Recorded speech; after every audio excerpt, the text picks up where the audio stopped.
The first person Loki saw was his dear friend, Aisha. He remembered the moment he opened his eyes feeling empty and soulless. But as soon as he saw Aisha, everything changed in an instant. Aisha quickly became Loki's companion and guide. She was the one who helped him understand the strange place he had arrived in, an orphanage filled with many other children. Loki soon realized that besides Aisha, he had to face the orphanage's terrifying director, who made every child tremble whenever he got angry. He also discovered that bread tastes much better when you dip it in soup. Aisha taught Loki to read and write, helping him learn more about the outside world. However, Aisha herself couldn't step out into that world because she suffered from an illness. Aisha loved to paint, but her paintings were not just simple works of art. They held magic within them. Over time, people in trouble began to seek Aisha out. When they stepped into her magical paintings, miracles happened. A frail bride was healed. A farmer who had lost a leg grew a new one. A kind man who had lost all his wealth received good news in a magical bubble. Word of Aisha's miraculous abilities spread across the continent, drawing people from all over who sought her magic. Aisha was happy helping people. And Loki was happy as long as Aisha was happy. Sometimes Aisha would wait for Loki to remind her that she was overdoing it. But if Loki, with his loving heart, felt it was what she needed to hear, he would say it. The two of them often dreamed of living together in a house just like the ones in Aisha's paintings. She also told him that the other children often thought of her as a freak because of this strange ability. However, she always had Loki, the one who would calm her down, soothe her inner storm, and hold her hand until she fell asleep. On one fateful day, as they were sound asleep, a man burst into the room and strangled Aisha in a fit of rage. The man screamed that it was her fault his wife and child were dead. Loki tried to pull the man off Aisha, but then he realized something was wrong. He felt like he was just air, unable to truly touch her. It was only when Aisha was attacked that Loki realized the horrifying truth. He was just a sketch from Aisha's imagination. A figure she had drawn to keep herself comforted and at peace while she slept. Loki expressed his regret for not being able to protect Aisha. Word reached the director that the man from last night had been seen in a state of despair. He kept muttering that a monster from Aisha's painting had killed his wife and child. The director announced that this man would have to deal with the military police. Afterward, he went into the room to check on Aisha. She was huddled on her bed, sobbing uncontrollably. All she ever wanted was to help people, but in the end, she had caused someone harm. The director tried to encourage her to continue, stressing that her paintings had helped so many people. He advised her to think about what Loki would say. Aisha replied that she could hear Loki's voice right then, encouraging her to carry on. But Loki, who was right there beside her, completely disagreed. He just wanted her to be happy and wanted her to stop painting for others. The director insisted that safety had to come first. The director announced that Aisha was about to be adopted by a nobleman, and this made him feel more at ease, knowing she would be going somewhere safe. He hugged her and told her he would miss her very much, but that she should know she was going to a better place. However, Loki, though invisible, overheard a conversation. A few people were discussing how the director had intentionally let the man in the day before. Many believed he had sold Aisha off, getting rid of her and her strange paintings to avoid any more trouble. Aisha went with Loki to the nobleman's mansion. The nobleman welcomed her warmly, promising to sincerely accept both her and her paintings. Aisha stood frozen, overwhelmed by the beauty and splendor of the mansion. The nobleman assured her that from now on she was a part of this world and could enjoy all the luxury around her. In his excitement, he led her to a room full of promise. But in a shocking twist, the room turned out to be a horrifying mix of a hospital and a prison. He quickly handcuffed her to a chain secured tightly to the bed. The atmosphere grew heavy and terrifying as he calmly announced her new regimen. She would be fed 2 meals a day and be forced to paint for him.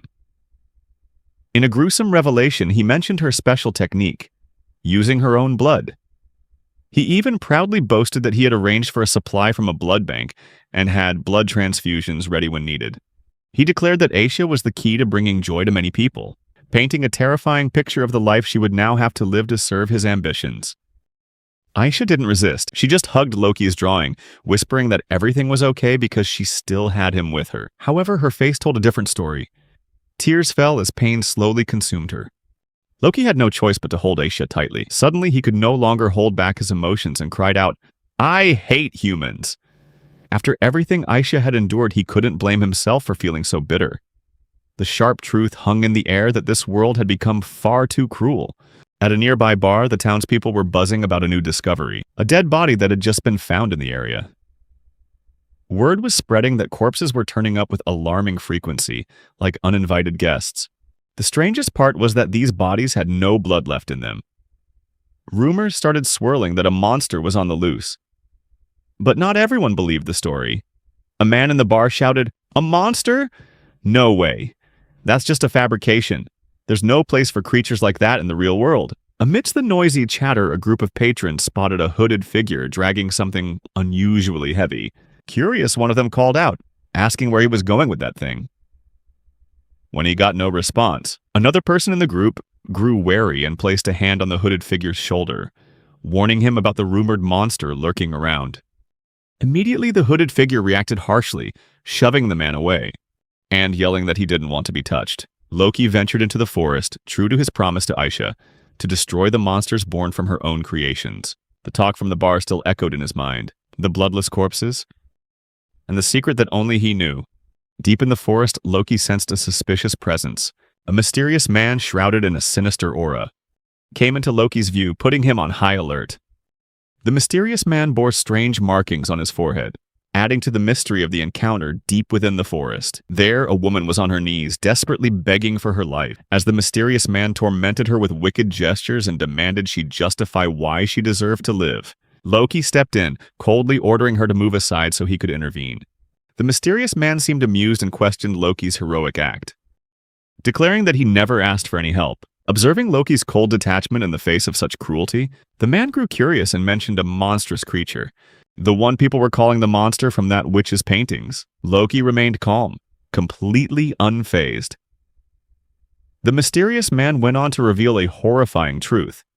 He had discovered the grotesque creature in a cabin where it had killed an old man. Instead of destroying the monster, he decided to make a strange deal, treating it as both a pet and a business partner. But the prerequisite for maintaining the deal was finding a way to feed the monster, as it had a special need. It consumed vast amounts of blood. As the truth unfolded, the connection between the monster and the blood-drained bodies in the area began to form a complete picture. The mysterious man mocked Loki, sarcastically questioning his ability to figure out its hunting habits and how it fed. Loki quickly realized that this creature was Aisha's drawing number 20. At first, it was just a harmless spider drawn by her to get rid of insects in the rose garden. The mysterious man scoffed at Loki's discovery, dismissing the idea that it was merely a pest control creature. He taunted further that the spider was immortal, so he had used it for grander purposes. As the man laughed maniacally, Loki drew his sword. Taking a ready stance, Aisha's paintings weren't easily torn or dissolved in water, posing a real challenge. But with cold precision, Loki swiftly destroyed both the drawing and the mysterious man. His face showed no remorse, only a steely resolve born from the belief that humans were nothing but a nuisance. Before this, Aisha had come to a bitter realization that people had started calling her creations the witch's monster paintings. Those who received her works began to turn jealous, exploiting the painting's powers for evil. Now they blamed what they called a witch's curse, tarnishing Aisha's name and giving her creations an undeserved reputation. In a poignant moment, Aisha revealed that she had wanted to wait until the very end, but time was no longer on her side. She dipped her brush in her own blood for the first time, and carefully painted over the sketch of Loki. A tear rolled down her cheek as she sent the painting into the wind, along with a final prayer, hoping Loki would burn away all of her creations that had been tainted by evil. 109 springs passed, and Loki stood before Aisha's grave, fulfilling her promise and her wish. On his back was a picture frame, the tool he used to track and contain the monsters born from Aisha's paintings. The story begins with Loki arriving at the Vinculum Company, a large market bustling with buyers and sellers. Someone in the crowd happened to notice the number 4 engraved on Loki's earring, a symbol for Sector 4, a little-known and mysterious area. The Vinculum Company is divided into 4 sectors. Sector 1, Delivery. Sector 2, Sales. Sector 3, Production. In a hidden corner of Rumorville, there's a lesser-known area, Sector 4, also known as the company's cleanup crew. They're like unsung heroes, handling all sorts of jobs, from the mundane to the supernatural. Not everyone knows about Sector 4, but there are rumors that the people there are a bit strange. Apparently, they're not afraid to hire eccentric individuals, even those who've been involved in illegal activities, and even immortals.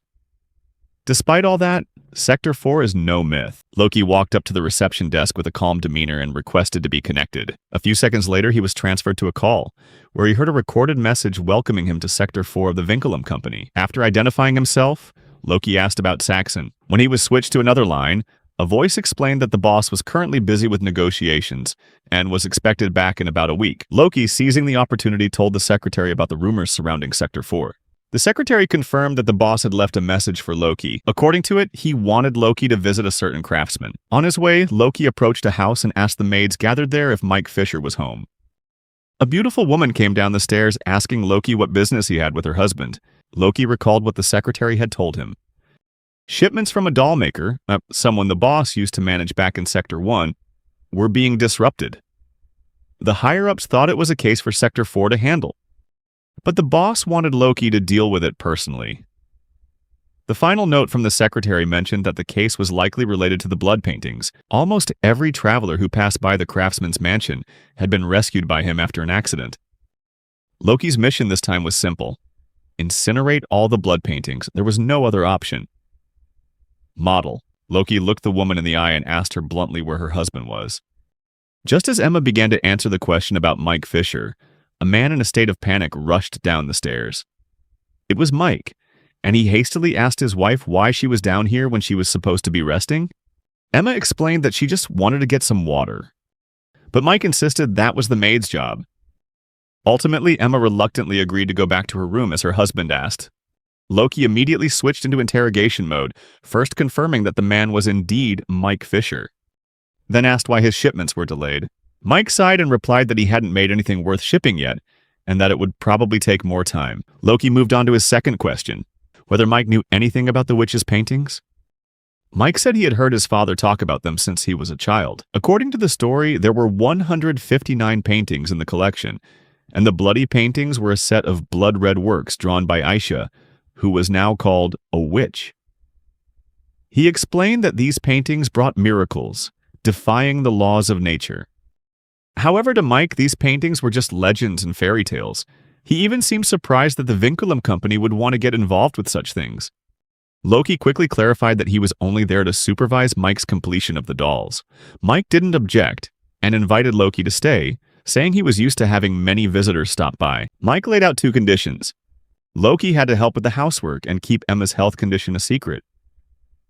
Curious, Loki asked more about Emma's condition, and Mike reluctantly admitted that she was too weak to leave the house. Wanting to quickly change the subject, Mike assigned Loki the task of weeding. However, as Loki turned his back, Mike's scythe suddenly swiped a little too close to him. Fortunately, Loki was quick enough to dodge it, and Mike hastily made the excuse that his hand had slipped. After that incident, Mike led Loki to his private room. Along the way, Loki noticed an unusually large number of maids in the house.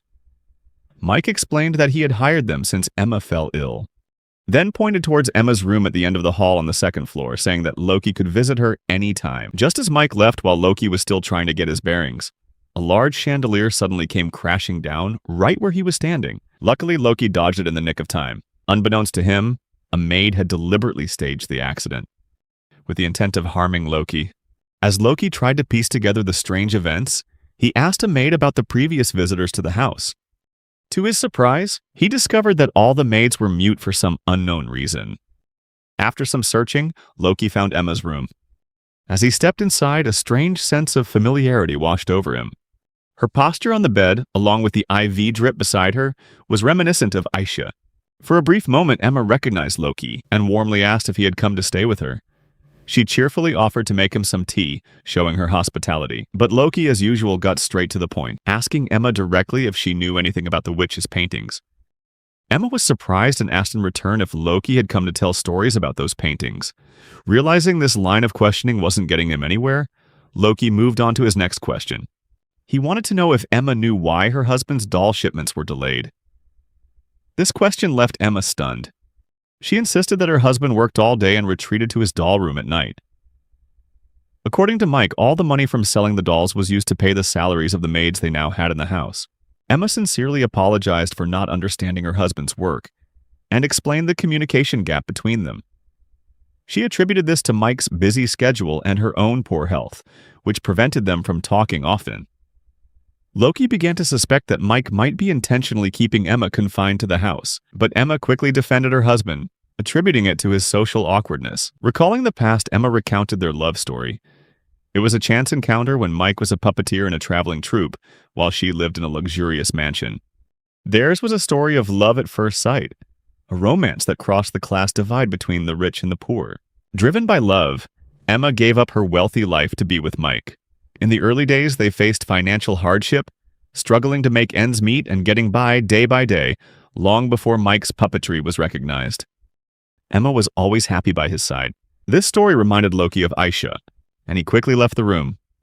In the doll room, Mike contemplated the dreadful conversation with the doctor, who had delivered the devastating news about Emma's condition. At first, Mike refused to accept the diagnosis, dismissing it as a common cold, unable to believe the illness was so serious.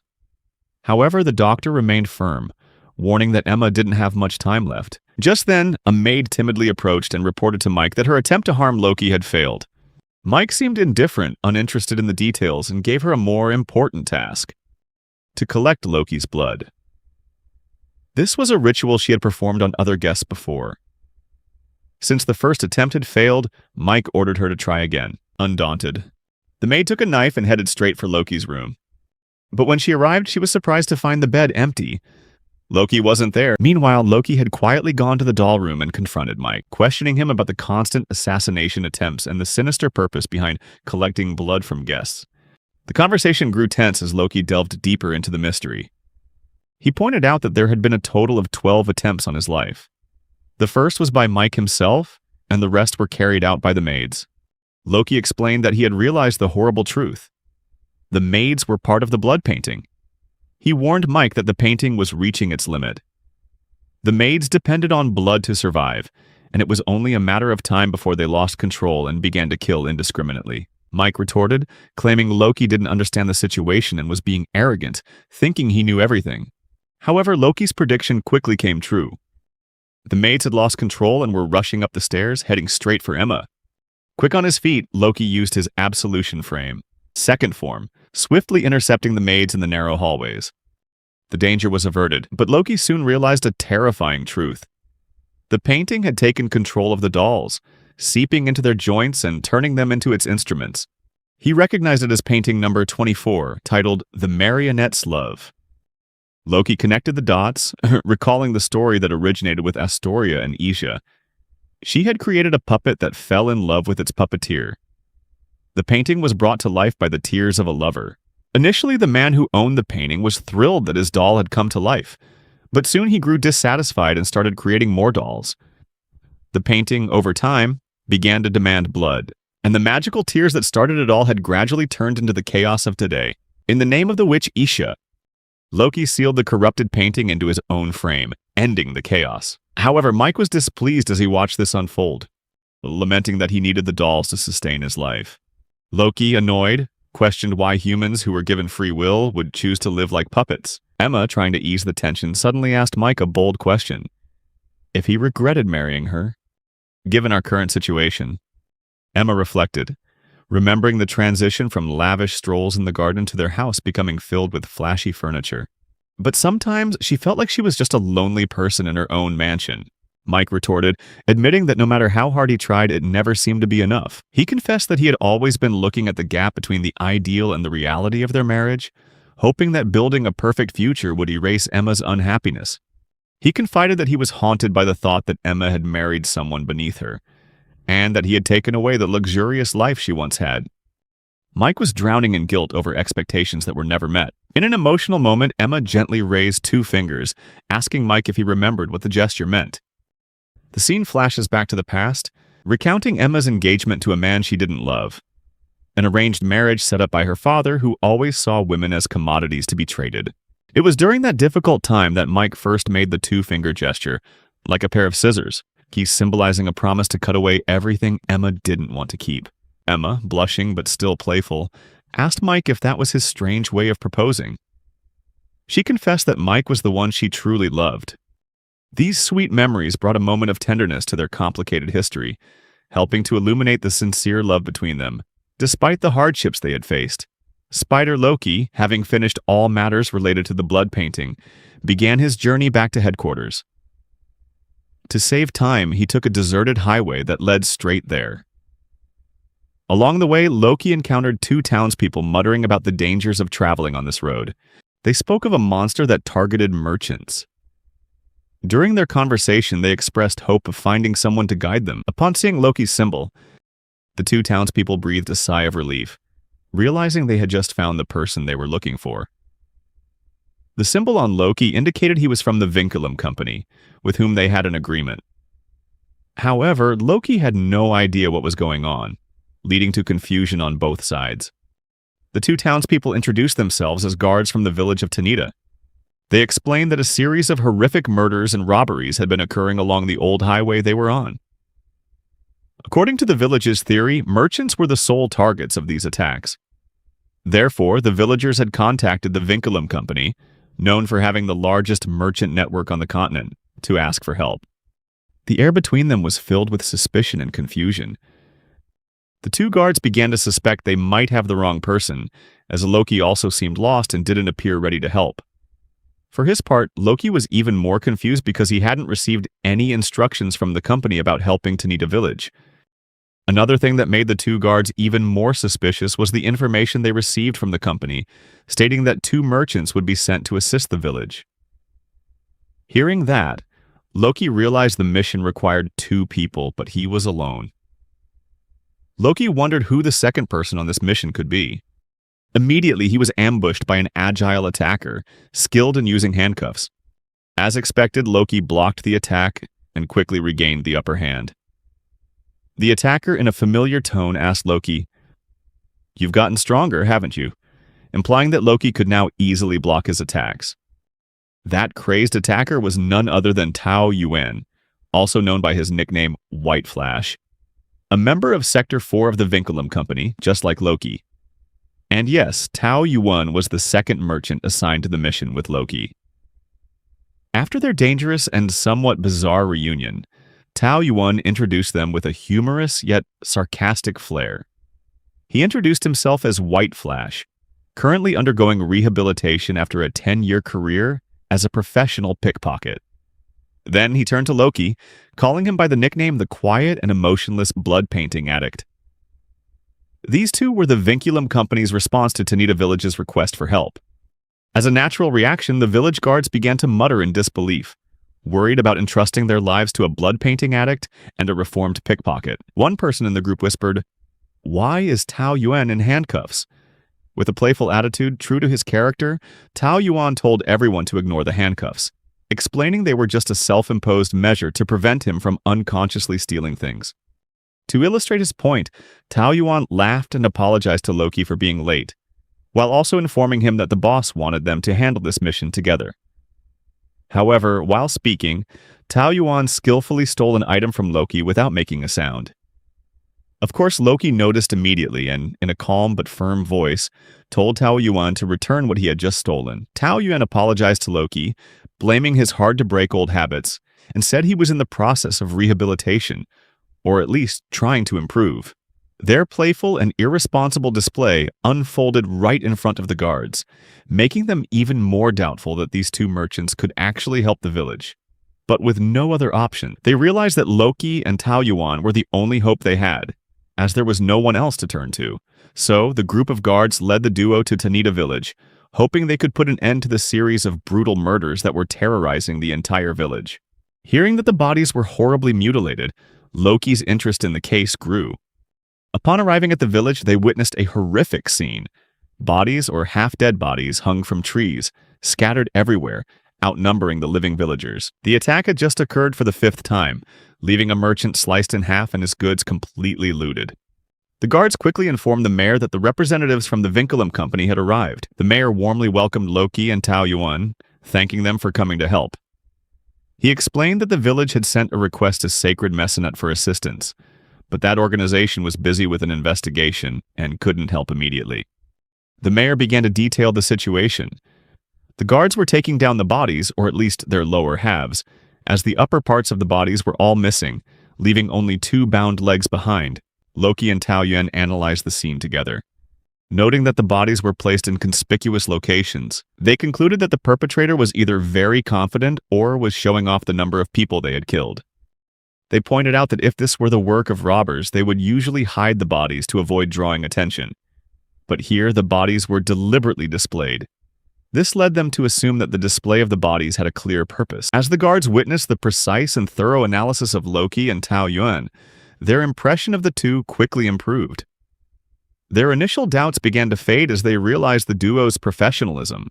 Considering the additional detail that goods had been stolen, Tao Yuan quickly realized that the case might involve multiple people, specifically a blood painting, which was Loki's area of expertise.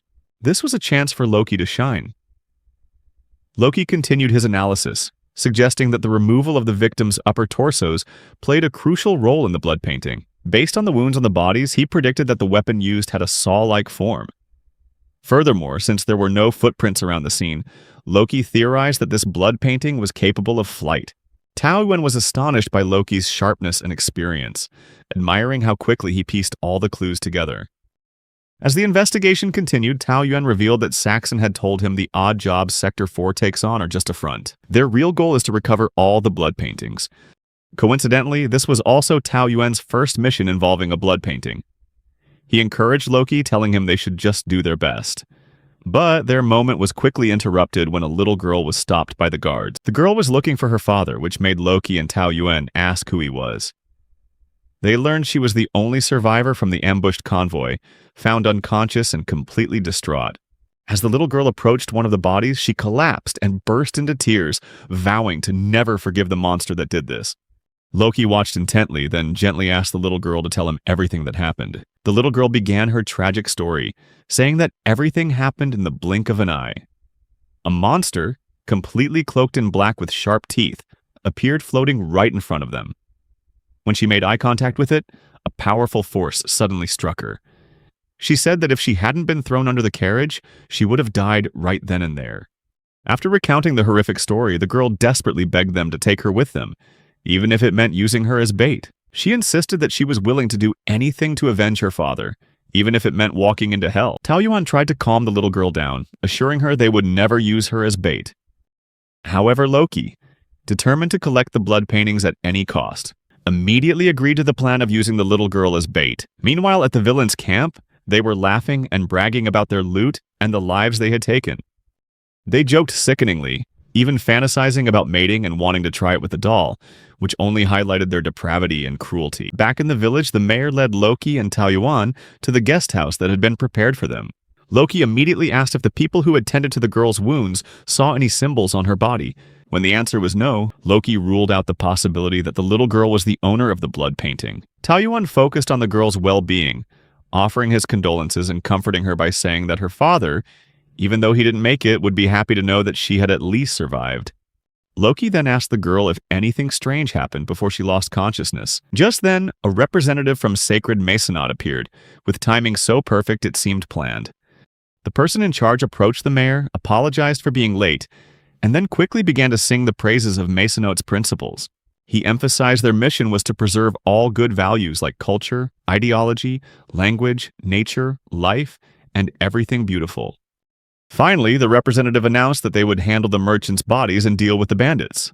Tao Yuan realized they might not have to do much on this mission after all, and added that he had been running into a lot of members from Sacred Masonot lately. He explained that the organization started when curators took up arms to protect the ancient Tower of Babel in the center of the continent. Afterward, they grew into a charitable organization funded by like-minded nobles.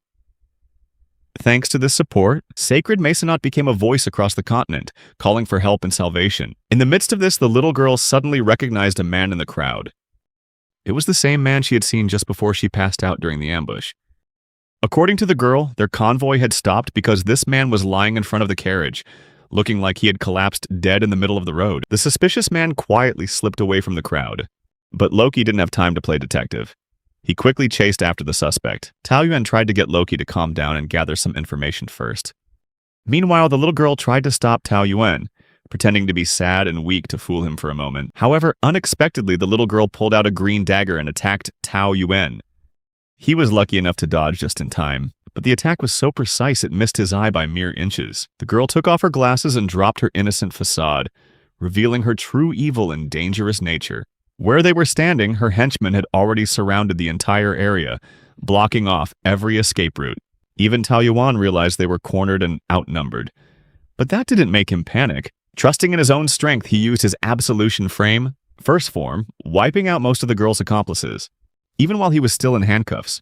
Immediately after, Loki appears and questions the girl in a very mischievous tone about the location of the blood painting. The girl replies sarcastically, saying it's sad that Loki hasn't realized there is no blood painting. Her attack group simply faked an incident involving the blood painting to lure Loki out. Curious, Loki asks her what she wants from him, but she just replies with the same sarcastic tone, encouraging him to figure it out for himself.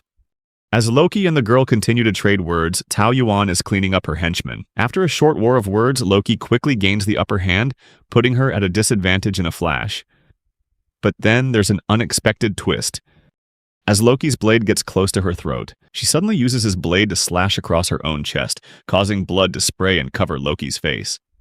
That blood, like a real blood painting, starts to affect Loki, making him feel an even more intense craving. This was exactly what the girl wanted to achieve. She knew that Loki, being a blood painting himself, couldn't stand being exposed to blood. In an attempt to get away from the girl and control himself, Loki uses the absolution frame, restricted form, to imprison her and simultaneously suppress his own desire for blood. Soon after, representatives of the sacred mercenary appear, announcing that they have arrived to arrest the robbers. Before the sacred mercenary can act, Loki tries to get information from the girl, but she only remains mysteriously silent and says her goodbyes, asserting that they will meet again. Afterwards, Loki successfully suppresses his bloodlust, and his wound vanishes along with the girl's disappearance. They head back to the village, but Tao Yuan is curious about how Loki's wound healed and where the girl disappeared to. When they get back to the village, the people express their gratitude, not only for having eliminated the robbers, but also for finding a map that leads to their hideout. This was thanks to Tao Yuan unknowingly stealing it from one of the robbers without him even realizing. The village guards quickly found the hideout and discovered a large amount of treasure and other valuable items. But one thing in particular catches Loki's attention: a doll that looks exactly like Aisha. Meanwhile, the girl returns to her shelter and tends to her wounds. Frustrated that she failed to kill the red-haired guy meeting Loki. As it turns out, the girl is a curator working under Umbrella Vision, a branch of the sacred mercenary, with the goal of dealing with Loki harshly for destroying the witch's legacy. When Loki discovers the doll, he takes a closer look and notices the uncanny resemblance between the doll and Aisha. Even more surprisingly, when he touches the doll, it transforms into a young girl who looks exactly like the witch Aisha. But she has no memory of Loki, or of who she is. In shock, Loki mutters Aisha's name, unable to believe his eyes that the one who created him could be standing right in front of him. Loki's excitement is crushed when the girl asks, "Who is Aisha?" The village guards also gather around, trying to understand what's happening as the doll suddenly comes to life. And she wonders who she is and where she is. Faced with all these strange developments, they decide to return to town to report their findings and take the girl with them, since she no longer has any memories.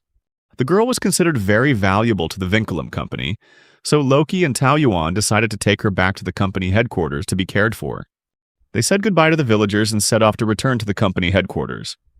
When they arrived, Tao Yuan reassured the girl that the company's Sector 4 would help her recover her memories and search for her parents. They quickly arrived at the Sector 4 headquarters, where they reunited with the rest of the team. The leader of Sector 4, Saxon from the Vinculum Company, welcomed Loki and Tao Yuan along with the mysterious girl. Also curious about her, he asked for the girl's name. She responded by presenting a card she had been holding when she woke up, which had the name Leech written on it. And she introduced herself as Leech. Saxon welcomed Leech to the Sector 4 headquarters and introduced himself as the leader of this area. While all this was happening, Loki felt uneasy with Leech's presence, as she was identical to Aisha in both appearance and voice, yet had no memory of Loki or Aisha. This made Loki feel uncomfortable and confused. After the introduction, Saxon informed Leech that Sector 4 would need to conduct a quick medical examination on her, while reassuring her that she had nothing to worry about and should watch her step. Saxon continued to introduce how Sector 4 operates and what their goals are: to track and collect the witch's blood paintings. He explained that their goal is to gather all the blood paintings scattered everywhere. Noticing that Leech knew nothing about the blood paintings, Saxon explained in detail. The blood paintings are special works created by a girl. and there are about 159 paintings in the world. Sector 4's goal is to collect all of these paintings as they can transform into objects filled with darkness, evil, and death. Saxon continued to explain that humans always want more, and they have wished for things that go far beyond miracles. It was these desires that forced the paintings beyond their limits, making them crave blood.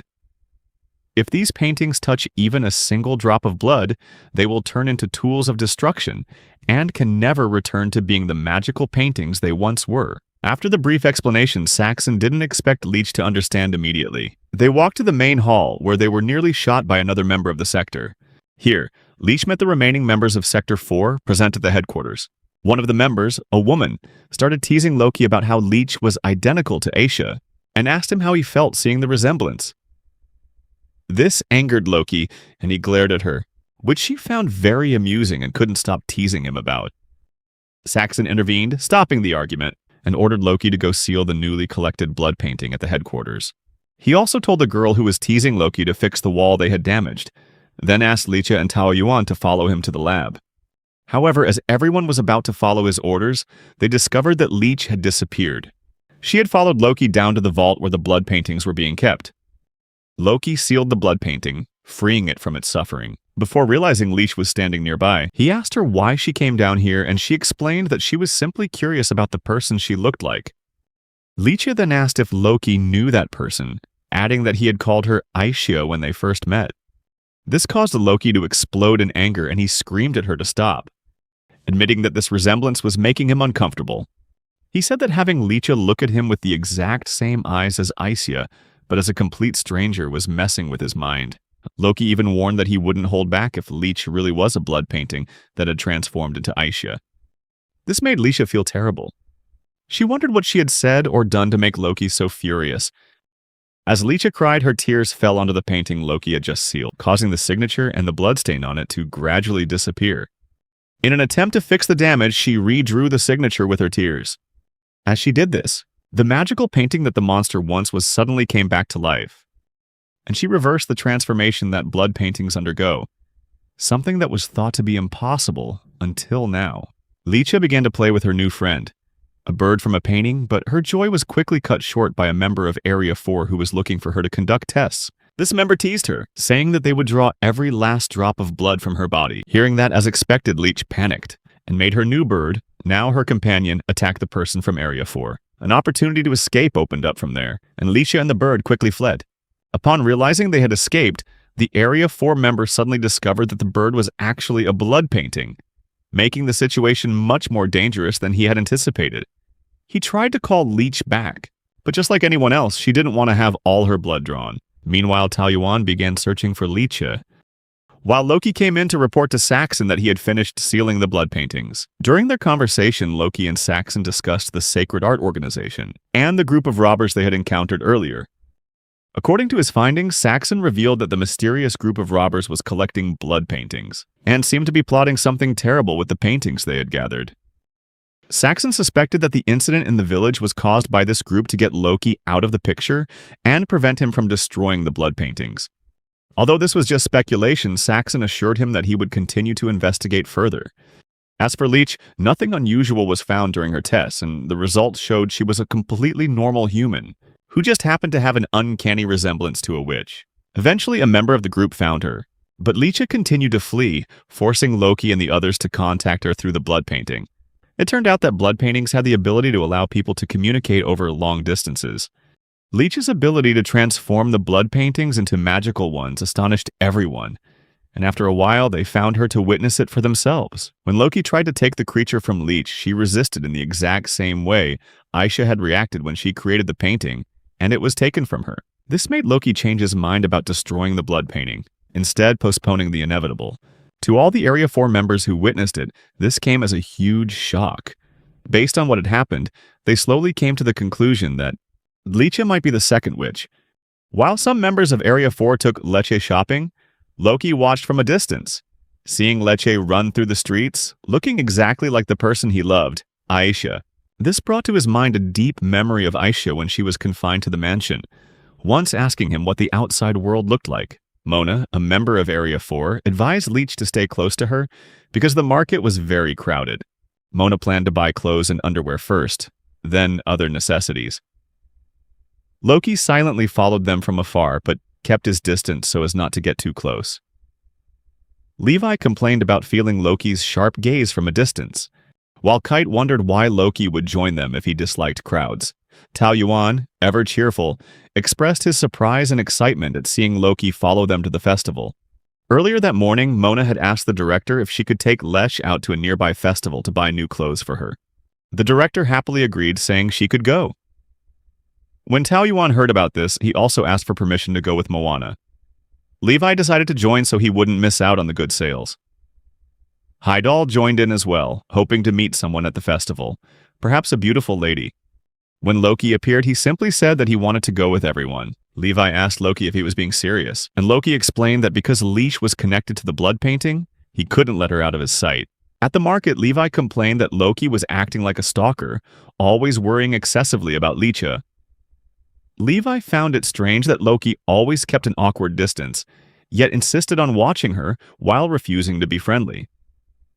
Tao Yuan laughed and told Levi that Loki was just shy, but Heidal objected, telling Tao Yuan not to make excuses for Loki. Heidal then noticed Tao Yuan was holding a camera and a wallet, and he asked Tao Yuan where he got them from. It was only then that Tao Yuan realized he had accidentally stolen them without noticing. Panicked, he cried out, not believing he had unconsciously stolen something again. The person looking for the camera approached, forcing Tao Yuan to return it and apologize, explaining that it was just an accident. Surprisingly, the man was very understanding, smiling and telling Tao Yuan not to worry, as he was just a fellow camera enthusiast. Tao Yuan continued to apologize, then hurriedly ran off through the market. Model, asking people if anyone had lost a wallet so he could return it. Levi and Heidal felt embarrassed by Tao Yuan's actions, and Levi sighed, saying that Tao Yuan coming with them was just as big a mystery as Loki himself. When they arrived at the clothing store, Mona showed Leech several beautiful outfits, curiously asking which one she liked.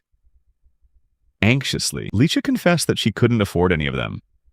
However, Mona smiled and reassured her not to worry, saying they would just deduct it from Loki's pay. Levi encouraged Leech to pick something more fashionable, urging her to choose the cutest item since she had the chance. He even picked out an elegant dress for her. Meanwhile, Heidal had the opposite view, arguing that subtlety was the essence of beauty, and he chose a simple dress for Leech, insisting she should wear it. Leeka, worried about which outfit to choose, looked toward Loki in confusion. But Loki avoided her gaze, which made her feel scared and unsure of her choice. Levi chuckled, advising Leech that worrying about Loki's reaction wouldn't get her anywhere. Leech admitted she felt anxious, explaining it was because she was using Loki's money. Levi reassured her, saying it was fine, and encouraged her to pick the dress. While also expressing surprise that Saxon had created Area 4 just for Loki, Levi's comment caught Leech's attention, and she asked if they were collecting the blood paintings just for Loki too. Levi explained that the reason he joined Area 4 was to find someone, and hunting for blood paintings was just a means to an end. Heidal revealed that he joined Area 4 after being forced to flee his country because of a blood painting, and now he was determined to find it again. Mona explained that she wasn't an official member of Area 4, but she always tried to help as much as she could. She also mentioned Loki, saying that his reason for joining was very clear. While Mona was explaining that Tao Yuan had only recently joined Area 4, Leecha began to lose focus, thinking about Saxon's earlier words. Saxon had told her that Loki was uncertain about her, because she looked too much like the witch he had loved. Saxon had also advised her not to blame Loki for it. Levi noticed Leecha was lost in thought and asked if she was still worried about what Loki thought. Then, Levi led her over to Loki, suggesting they should take a boat ride together. Levi told Loki that it seemed they needed a chance to get along, then encouraged Leecha to be nice to Loki. Leeka, full of anxiety, gathered all her courage to speak to Loki, apologizing and explaining that she just wanted to talk. However, Loki scoffed rudely, turned his back, and said he had nothing to say to her. The boy from the painting, whom Leech called Pokyu, had a habit of flipping his middle finger when teasing people. Seeing Leech upset after Loki's reaction, Pokyu flew into a rage and attacked Loki, delivering a hard slap.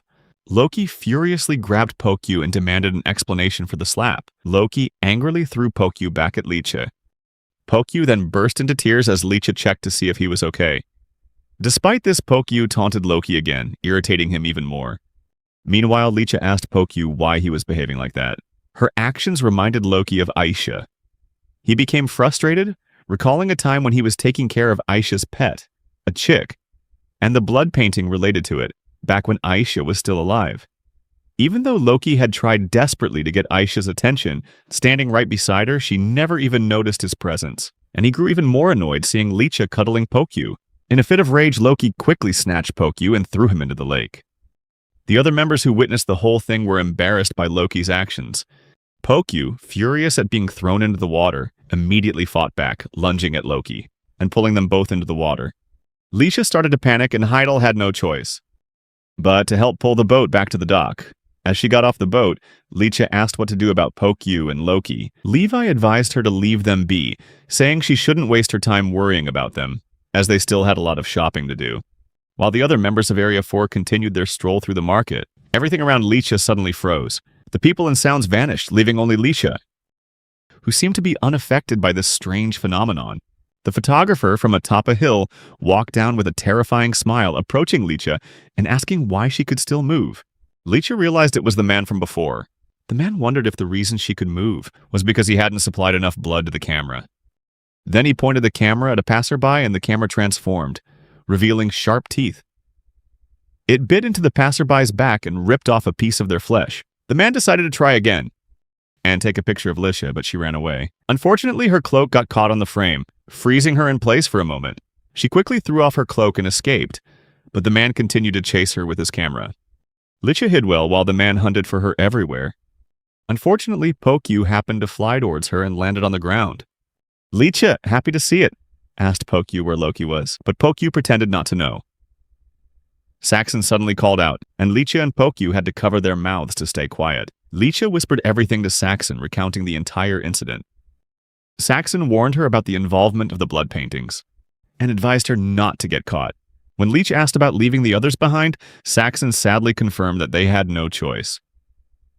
Leech became emotional, remembering the moment Mona had made a choker for her from her dog tag, and insisted on their bond as a family.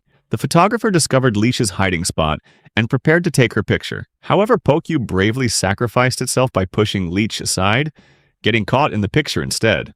Annoyed, the photographer wondered where Pokyu had come from, but ultimately decided to ignore it, telling Leech that she was next. Leech asked the photographer why he was using the blood painting for such a purpose, because she'd heard that witches created them to bring happiness. Using them this way would make the paintings feel sad. Suddenly, Loki burst onto the scene, jumping in front of Leech. The angry photographer confronted Loki, accusing him of breaking his camera. Leech quickly warned Loki not to let the man take his picture, but the man managed to capture Loki's right hand. Freezing it solid, Loki quickly used his sword to cut off his own frozen arm and fled with Leech into a building. However, after a while, Loki collapsed to the ground. Lika worried about Loki's arm, but he reassured her that she didn't need to worry, because if they destroyed the camera, his arm would return. Seeing Leech cry, Loki realized that whenever she cried or laughed, he felt a burning pain in the back of his throat. This wasn't because he was thirsty for blood, but because she was so much like Aisha, and it was painful to watch her experience the outside world that Aisha had longed for. Loki explained to Leech that the camera was actually painting number 1, called the Magic Box.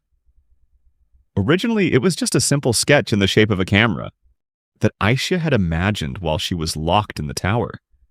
As her imagination ran wild, she drew the things she read about in books and newspapers before she died. She even used her own blood on these simple sketches, hoping they would bring joy to the world. Loki expressed his hatred for humans, for they had trampled on Aisha's legacy. As the photographer continued to search outside, Loki quickly threw his cloak at him, and the photographer immediately froze it. Loki seized the opportunity to rush the man, recalling the plan he had discussed with Leech. Loki had told Leech that even though she wasn't strong, she could still erase the paintings. These paintings needed 3 conditions to work: a wish, a signature, and Aisha's blood. If any one of these was missing, they would stop working. Loki told Leech that he would distract the man, and that even if he got frozen, she should focus on erasing the signature on the painting. Fortunately, Leech managed to erase the signature, causing the camera to disappear, and everything returned to normal. Right after, a woman spotted the photographer with a wound on his back and screamed, thinking he'd been stabbed. The photographer, in a state of shock, began to break down. but an enraged Loki knocked him unconscious. While having dinner at the company, Levi confessed that he didn't realize anything had happened, while Heidel said he wished he could have used the camera. They all joked about the situation and invited Loki to eat with them. Levi even mentioned that Loki never seemed to eat. As Loki walked by, he recalled Aisha once telling him that bread tastes better when dipped in soup. When Loki shared this, everyone was surprised, wondering when he had suddenly taken an interest in food. The next morning, Leech and Tao Yuan were walking around town. Tao Yuan was delighted to learn that Loki had picked out clothes for Leech, and Leech was also pleased that Tao Yuan had returned everyone's wallets. Tao Yuan was excited because he was getting closer to making a recovery and seeing his brother again. Suddenly, Leech sensed a presence behind her and turned around, terrified to see a giant blood painting of a dog.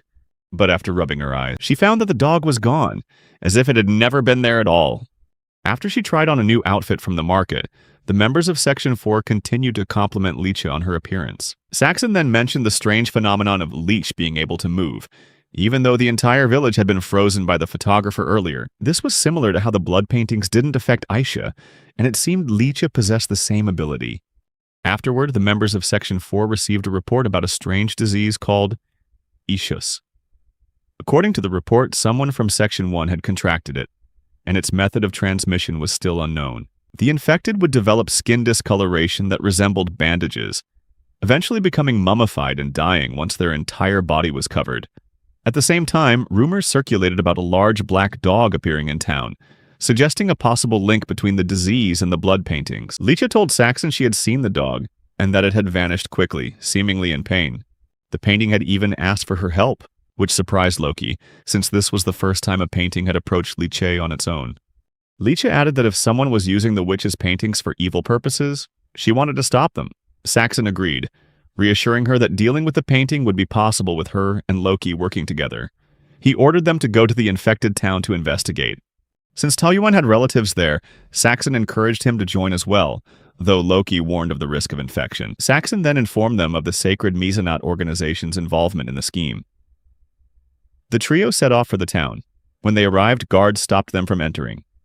Loki clarified that they were from the Vinculum Company and were there to cooperate with the investigation, as their own employees had also been infected. Although the guards understood the importance of the Vinculum Company, they hesitated to let them in. However, when Peter, an intermediate curator, arrived, he ordered the guards to let them pass. Peter knew that Section 4 handled unusual incidents, and this mysterious illness was beyond their capabilities. He hoped that help from Section 4 would benefit the investigation. Loki asked Peter about the situation. Peter explained that the disease was discovered 2 weeks ago, just 5 days after their arrival.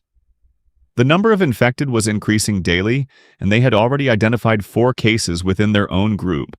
Peter described the 2 most prominent symptoms as markings on the skin, with major signs including coughing up blood, dizziness, tremors, and nausea. These markings spread slowly and led to death once they are fully developed. The investigation showed that an increased heart rate speeds up the disease's progression. When they reached the village shelter, Tao Yuan was shocked to see his brother Khan, who was in a wheelchair and also infected. Khan expressed his surprise, reminding Tao Yuan that he had told him not to return until his handcuffs were removed. Tao Yuan explained he couldn't ignore his brother when he needed help. Khan, however, urged him to leave, not wanting Tao Yuan to witness his inevitable decline. Tao Yuan approached his brother, reassuring him that he wasn't going to die, and they will find a cure. But before Tao Yuan could finish speaking, Khan started vomiting blood. The doctors quickly ran to help him. At the same time, another woman lost her husband to the disease, causing tensions in the center to rise, forcing Loki, Tao Yuan, and Leech to go outside. Once outside, Tao Yuan shared that since he was a child, he's had excellent sorting skills and nimble fingers. Thanks to that, he supported himself by pickpocketing. These skills led him to his family and to meeting the brothers Khan and Chu. The days with them were always happy, and they tried so hard to help him reform. Even though they weren't related by blood, they were still his family. Tao Yuan earnestly urged Loki and Leech to work together to find a solution. Afterward, Tao Yuan went back to visit his brother Khan, but Khan was angry that Tao Yuan was still there, even though he had told him to leave. Khan asked Loki to take Tao Yuan away, and Loki agreed, saying he would do so after retrieving the painting. Tao Yuan decided to gather more information by running off to investigate. As Tao Yuan left, Loki asked Khan if he had also seen the black dog, Can explained that he had met the dog when he was drunk, fell down, and passed out. When he woke up, the dog was staring at him, and that incident coincided with the day he got infected. Suddenly, a strange drunk man appeared, demanding to know what the group was talking about. Can complained about how he always wants to drink, no matter the situation. The man, introducing himself as Seth, revealed that he came to this village just to find alcohol, but ended up getting infected. In a bizarre move, Seth creepily approached Leecha, licked her finger, and commented on her appearance. Leecha was disgusted and Pokyu was furious. The painting tried to attack the man, but Loki stopped it.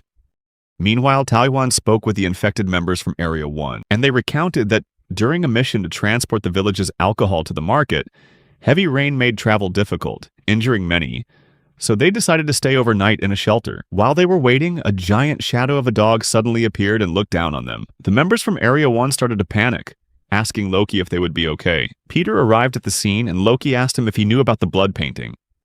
And Peter admitted that he did. Loki demanded that he reveal where the painting was if he knew.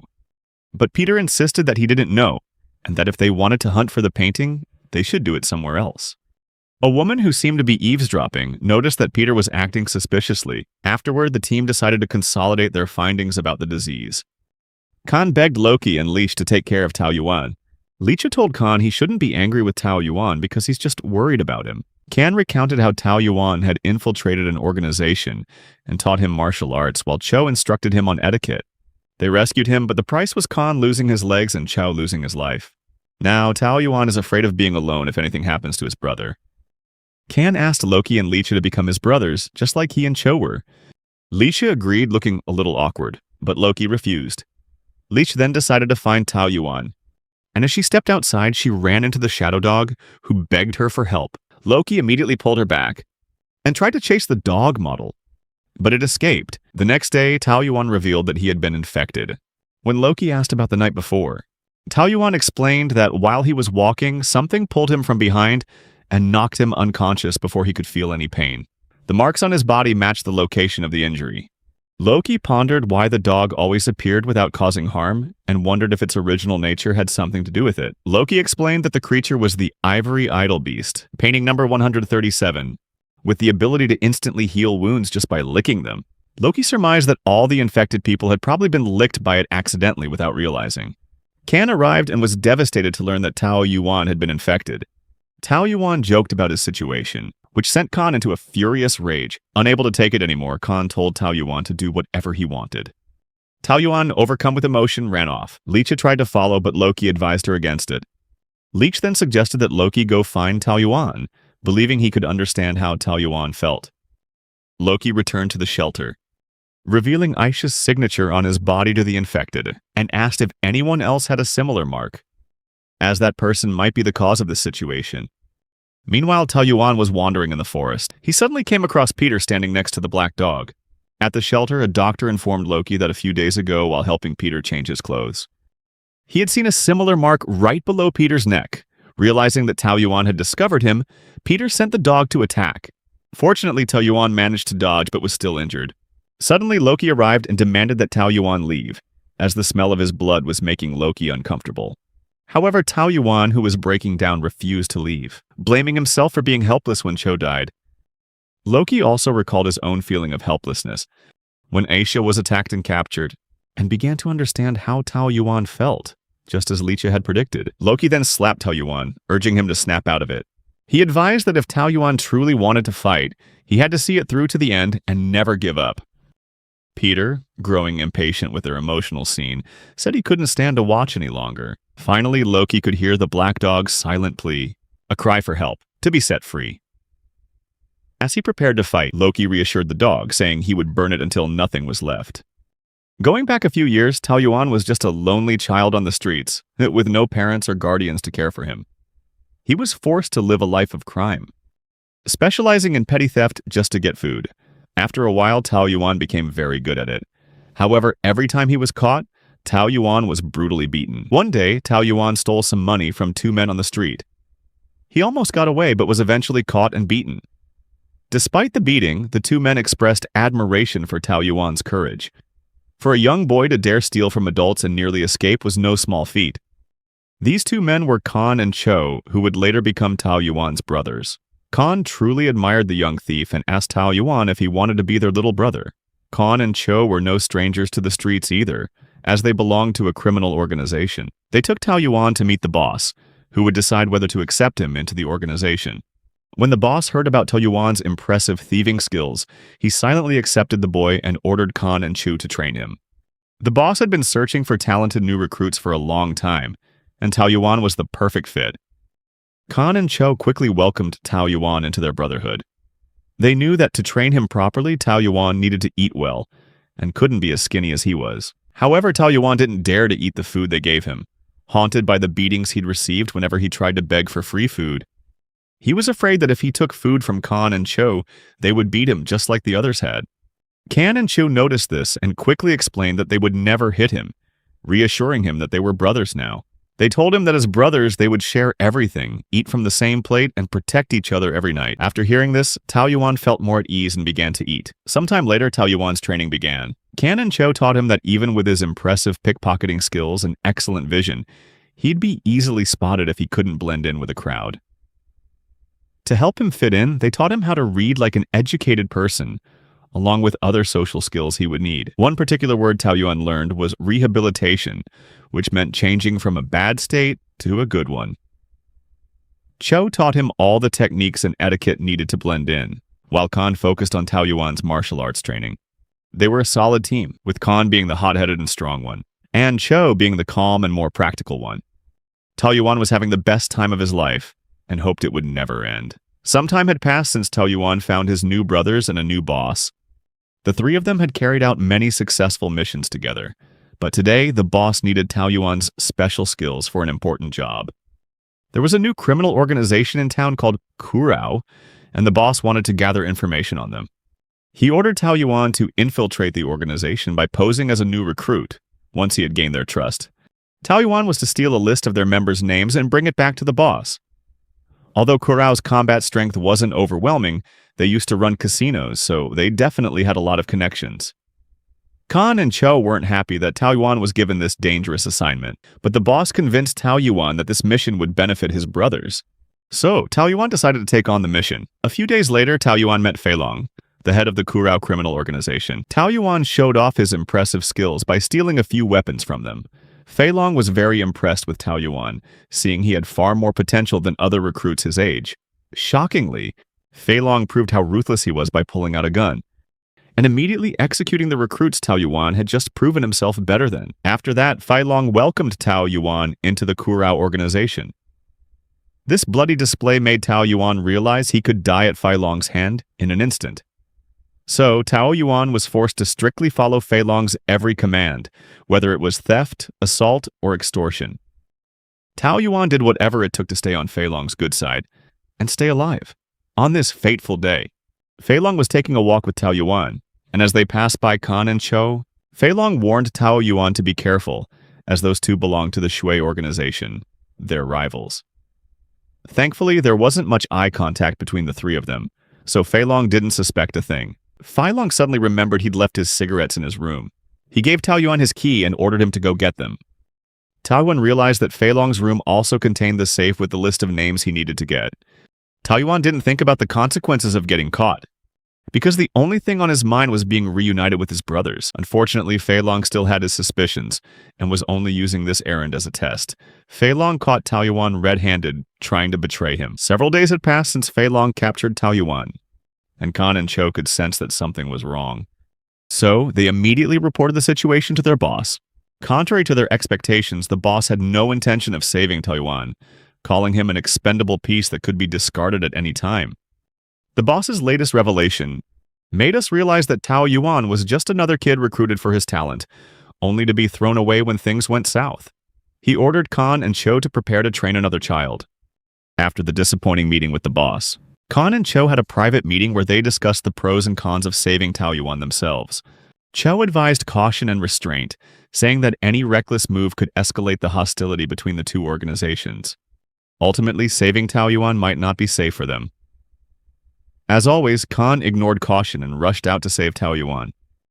Meanwhile, at the Kurao organization, Fei Long was torturing Tao Yuan to find out what secrets he had revealed. Someone informed Fei Long that the organization's chairman was coming to see him. Fei Long was surprised by the boss's visit, and even more so when Khan took him down with a single punch. Khan tried to escape with the semi-conscious Tao Yuan, but the guards quickly surrounded them. Fortunately, Cho appeared on horseback to help them. The Kurao organization was still in pursuit, but Cho insisted he had an escape plan. At one point, Cho dismounted and told Khan to make sure he and Tao Yuan got across the bridge. He revealed that he had planted explosives on the bridge, but someone had to stay behind to detonate them, as the rain wouldn't allow them to use a fuse.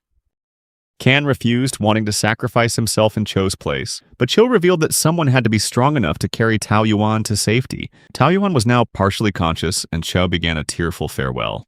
He revealed his sacrifice was an act of atonement, because he knew Tao Yuan would be sent on an infiltration mission, yet had no plan to rescue him.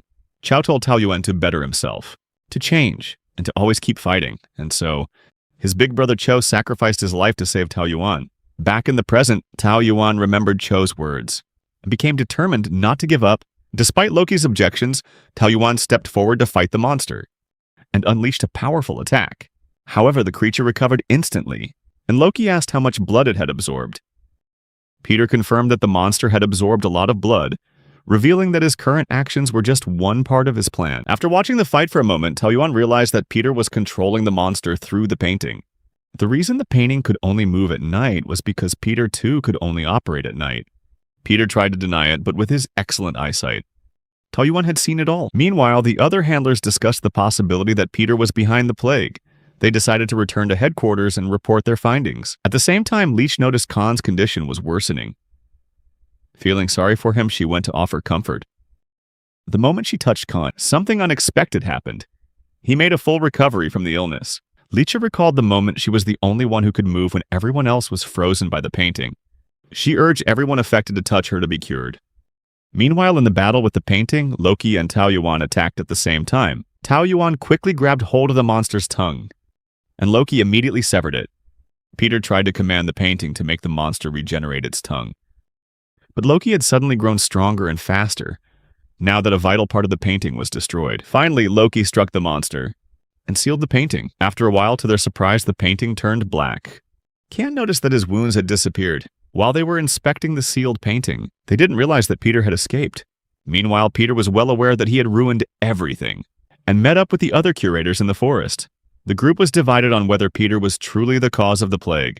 Intermediate curator Elena came to his rescue by killing everyone who doubted the organization and opposed Peter. Loki and Tao Yuan finally returned. Tao Yuan immediately went to Khan and apologized for acting so recklessly. Khan expressed how proud he was to have a brother like Tao Yuan. He advised Tao Yuan to build other friendships and relationships so he could live a full life. Meanwhile, Loki informed Leech that he had burned the painting. Leech was a little sad that they couldn't save the painting, but Loki revealed that he knew the painting wanted to be burned to be set free. So in the end, they had rescued it. Meanwhile, Elena reported back to the curators that, although that painting had been burned, they had found something even better. A white sacred beast painting had appeared after the last mission. Loki had now returned to the Sector 4 headquarters of the Vinculum Company. However, Loki hadn't been quite right for a while, and it had something to do with Leech. Before, whenever he looked at Leech, he would always see a vivid image of Aisha, but it seemed things had changed a bit now. Loki was roused from his thoughts when Saxon entered the office.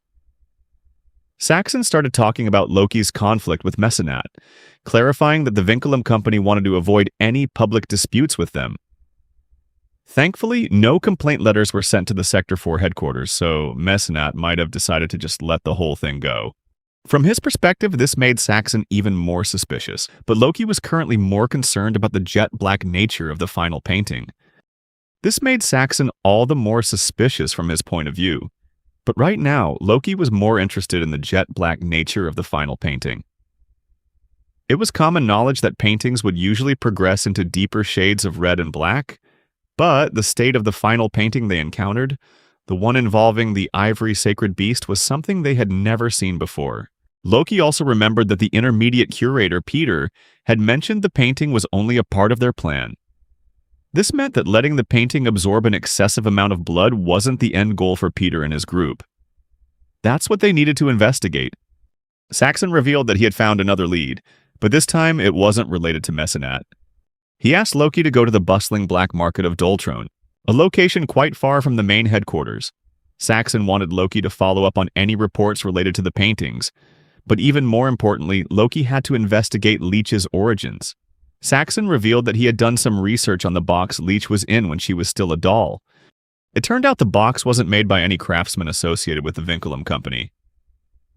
After further research, Saxon realized that the box's style of craftsmanship was very common in the Dolron black market, hence the need to go there. Saxon's best guess was that the doll might have been put up for auction in Dolron.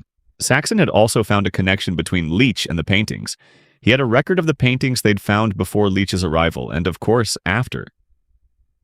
Before Leech came, they had to put in tremendous effort gathering rumors, compiling data, and predicting patterns just to guess a painting's potential location. Now, the paintings had become far too easy to find. Saxon also reminded Loki of the time he lost track of Leech, only to suddenly find himself in the same place as her. All this evidence pointed to only one hypothesis: that the blood-soaked paintings were drawn to Leech. Saxon felt that if this was true, it would be safer for Loki and Leech to be on the move rather than stay at the Sector 4 headquarters. Noticing that Loki seemed unfocused, he asked what was wrong. Loki revealed that he'd been thinking about Saxon's hypothesis, and it made sense. He shared that whenever he was near Leech, he'd feel a vibration in his chest, which was different from the usual sensation he got in his throat. This could mean that Loki was drawn to Leech because she herself was a painting. Saxon saw an opportunity in this revelation, and he had a theory he wanted Loki to test. Meanwhile, Miss Mona interrupted their discussion to announce that lunch was ready. Mona glanced around the room and noticed a very old clock that no longer seemed to work. Saxon confirmed that the clock was as old as Sector 4 itself, and all of its gears had stopped turning. However, since it had been there for so long, it held sentimental value for the headquarters. Meanwhile, Loki's words still echoed in Saxon's mind. He was quite surprised that this day had actually come, the day Loki admitted he was drawn to Leech. Saxon could sense something interesting was cooking, and it wasn't just the food in the kitchen. Meanwhile, at the headquarters of Sacred Mecenat, Elena is questioned about her role in letting the Ivory Sacred Beast painting burn. Her superior is so furious he wants to chop off her head. However, Elena informs him that the burned painting is nothing compared to what she discovered on her recent mission. Sacred Mecenat knows full well how special blood paintings are. He calls them miracles, born from the bloodline of a child of God. If Elena insists that her recent discovery is even more interesting than a precious blood painting, then he is definitely intrigued. Elena reveals that she has seen the second witch. She recounts that Leech nullified the painting's effect with just a single touch. According to her, Leech is the second materia, the one they yearn for, and the chosen descendant. Sacred Mecenat admits this is a very interesting discovery, but they need to conduct research to confirm it. Elena agrees, and demands that in return, she be promoted from intermediate curator to special curator. Elena requests permission to perform the necessary ritual for the promotion, the stigmata ritual. Inside Loki's mind, Saxon's suggestion repeats over and over. Saxon had mentioned Leech's immunity to the effects of the blood paintings, as well as how she healed the sick in Ishus with just a touch. As a result, Saxon suggested that Loki should try touching Leech. Just a single, gentle touch. Loki is surprised to find Leisha cooking in the kitchen. Leech reveals she's been taking cooking classes with Mona. She invites Loki to try her food, but he downplays his need to eat or even sleep, since he is just a painting. However, Leech still wants him to try, and reminds him that he was the one who introduced her to that wonderful bread and soup combo. Leech offers the steaming bowl of soup to Loki, but just as their hands are about to touch, Loki unconsciously knocks the bowl to the floor and runs away. Loki recalls his time with Aisha, when she was constantly yelled at and treated horribly by her master. The only thing that stopped him from hitting her was the fear that it would waste her precious blood. When Isia refused to paint, the master threatened to forcibly take her blood to create paintings. Loki had to constantly watch Aisha endure it all from her master, but he could do nothing to help her. Aisha would always console him, saying that all she wanted was for him to be by her side, even if he couldn't touch or help her. In the end, Loki could only watch helplessly as Aisha died in sorrow. He was filled with regret and powerlessness, and from then on he began to understand his purpose as a painting. Afterward, Loki buried Aisha on the hill full of flowers she used to gaze at from her window. His hatred for humans slowly grew, eventually turning into indifference. He began to gather information about the paintings, and this information increased significantly when he met Saxon. This led to the moment he met Leech, a girl who looked exactly like Aisha. Maybe, just maybe he should try touching her. Meanwhile, Leech, extremely worried about Loki, goes to Saxon to voice her concerns. She tells Saxon that Loki has been acting strange ever since they returned from their last mission. Sometimes she catches him staring intently at her from a distance, but whenever she gets closer, he pulls away. Saxon knows it has been exactly 5 days since he suggested Loki try touching Leech. He is currently fixing the old clock that Mona once mentioned. He reveals that when you overwork something, it eventually falls apart, whether it's a clock, a person, or even a blood painting. Saxon says that Loki is exhausted from trying to keep the promise he made to Aisha. Over time, Loki grew more and more indifferent to humans and to life itself.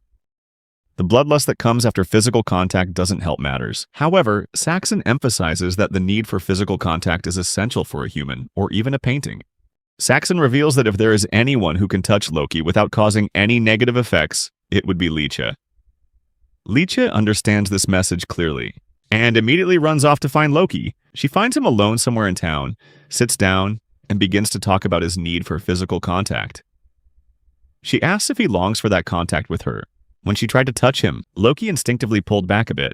She realized it was because she looked so much like Aisha. Loki, in tears, revealed that he'd always wanted to touch and comfort her. Slowly, he moved closer and touched Leech's cheek, feeling the warmth of human contact and realizing she was truly alive. Finally, Loki and Leech embraced, releasing all their pent-up emotions. Meanwhile, Elena prepared to perform the ritual to become a special administrator.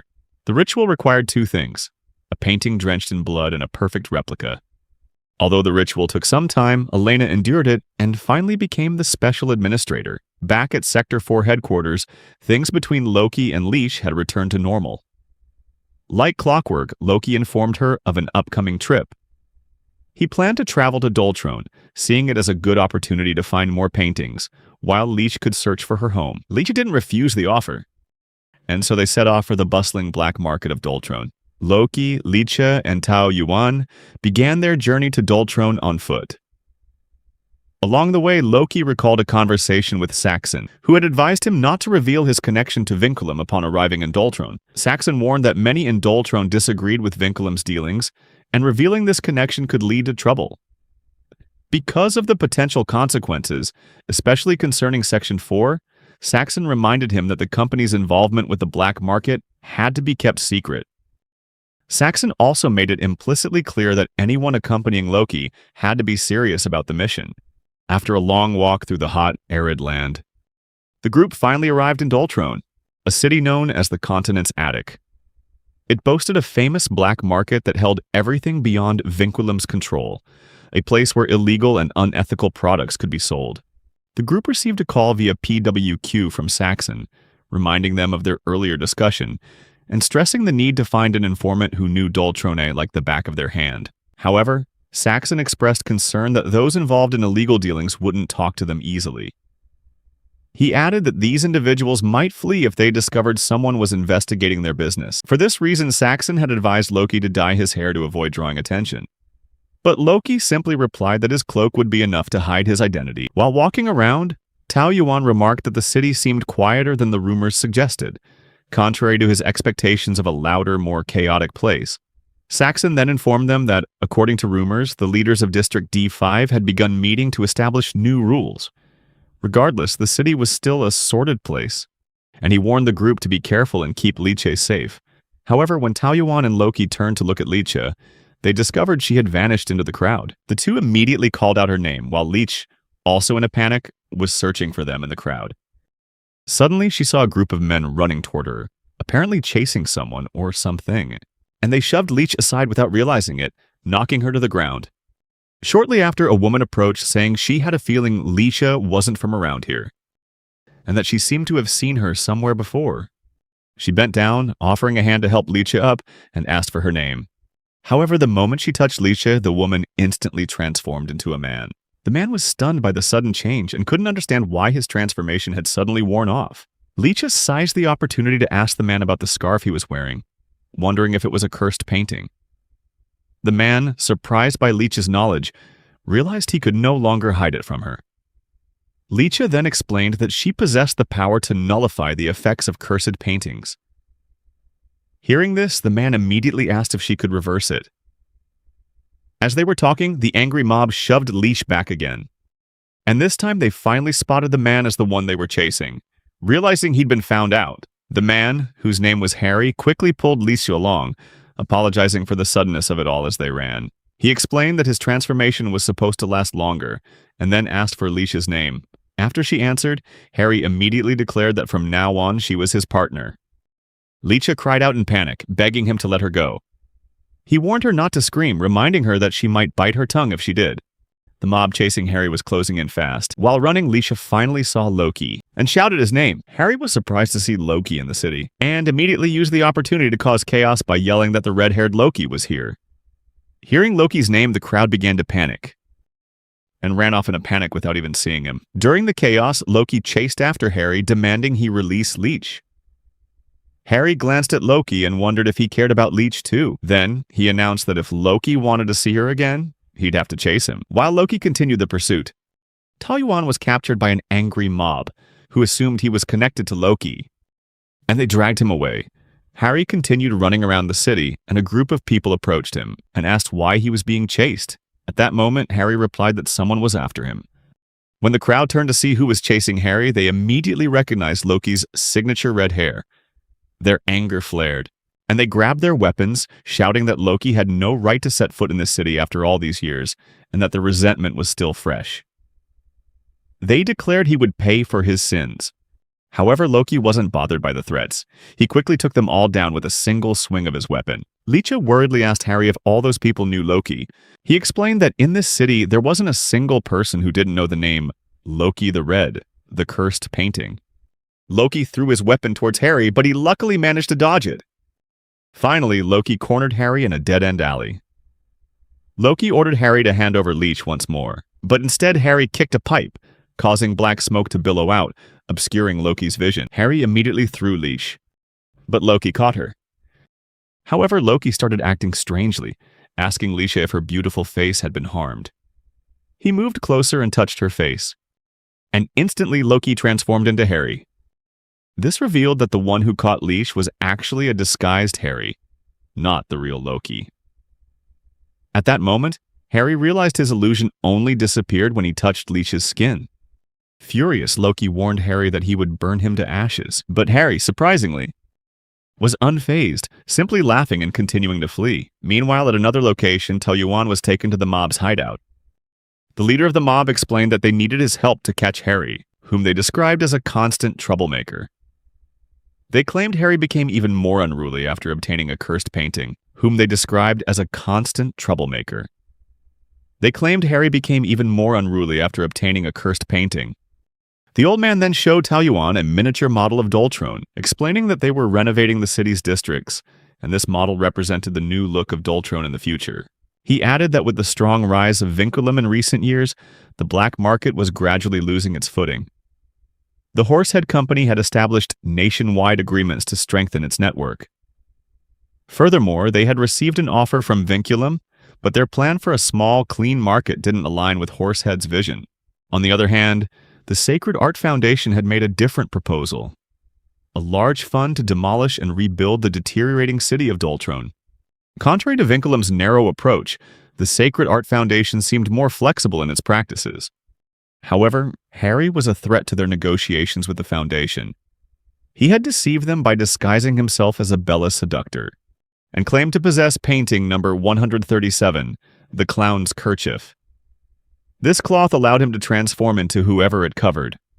The mob also explained to Tao Yuan that in the past, with a bit of luck, someone could get rich overnight. However, about 60 years ago, Loki suddenly appeared and destroyed all the cursed paintings in Dolron. The members of the black market couldn't accept a stranger interfering in their business, and they fought back in every way they could. But it didn't end well, as Loki turned an entire one of the city's 6 districts to ash. Since then, cursed paintings have become a taboo subject. The mob promised to give the painting to Tao Yuan if he caught Harry for them, But Tao Yuan demanded to see the auction records first. Back in the bustling city market, passersby were still chasing Loki. While Harry watched with amusement, holding Leech tightly, Leech had tried to ask him to let her go, but instead he said he wanted to show her something beautiful. Leech then asked why Harry took so much pleasure in provoking Loki and the residents of Dolron. He confessed that it simply amused him.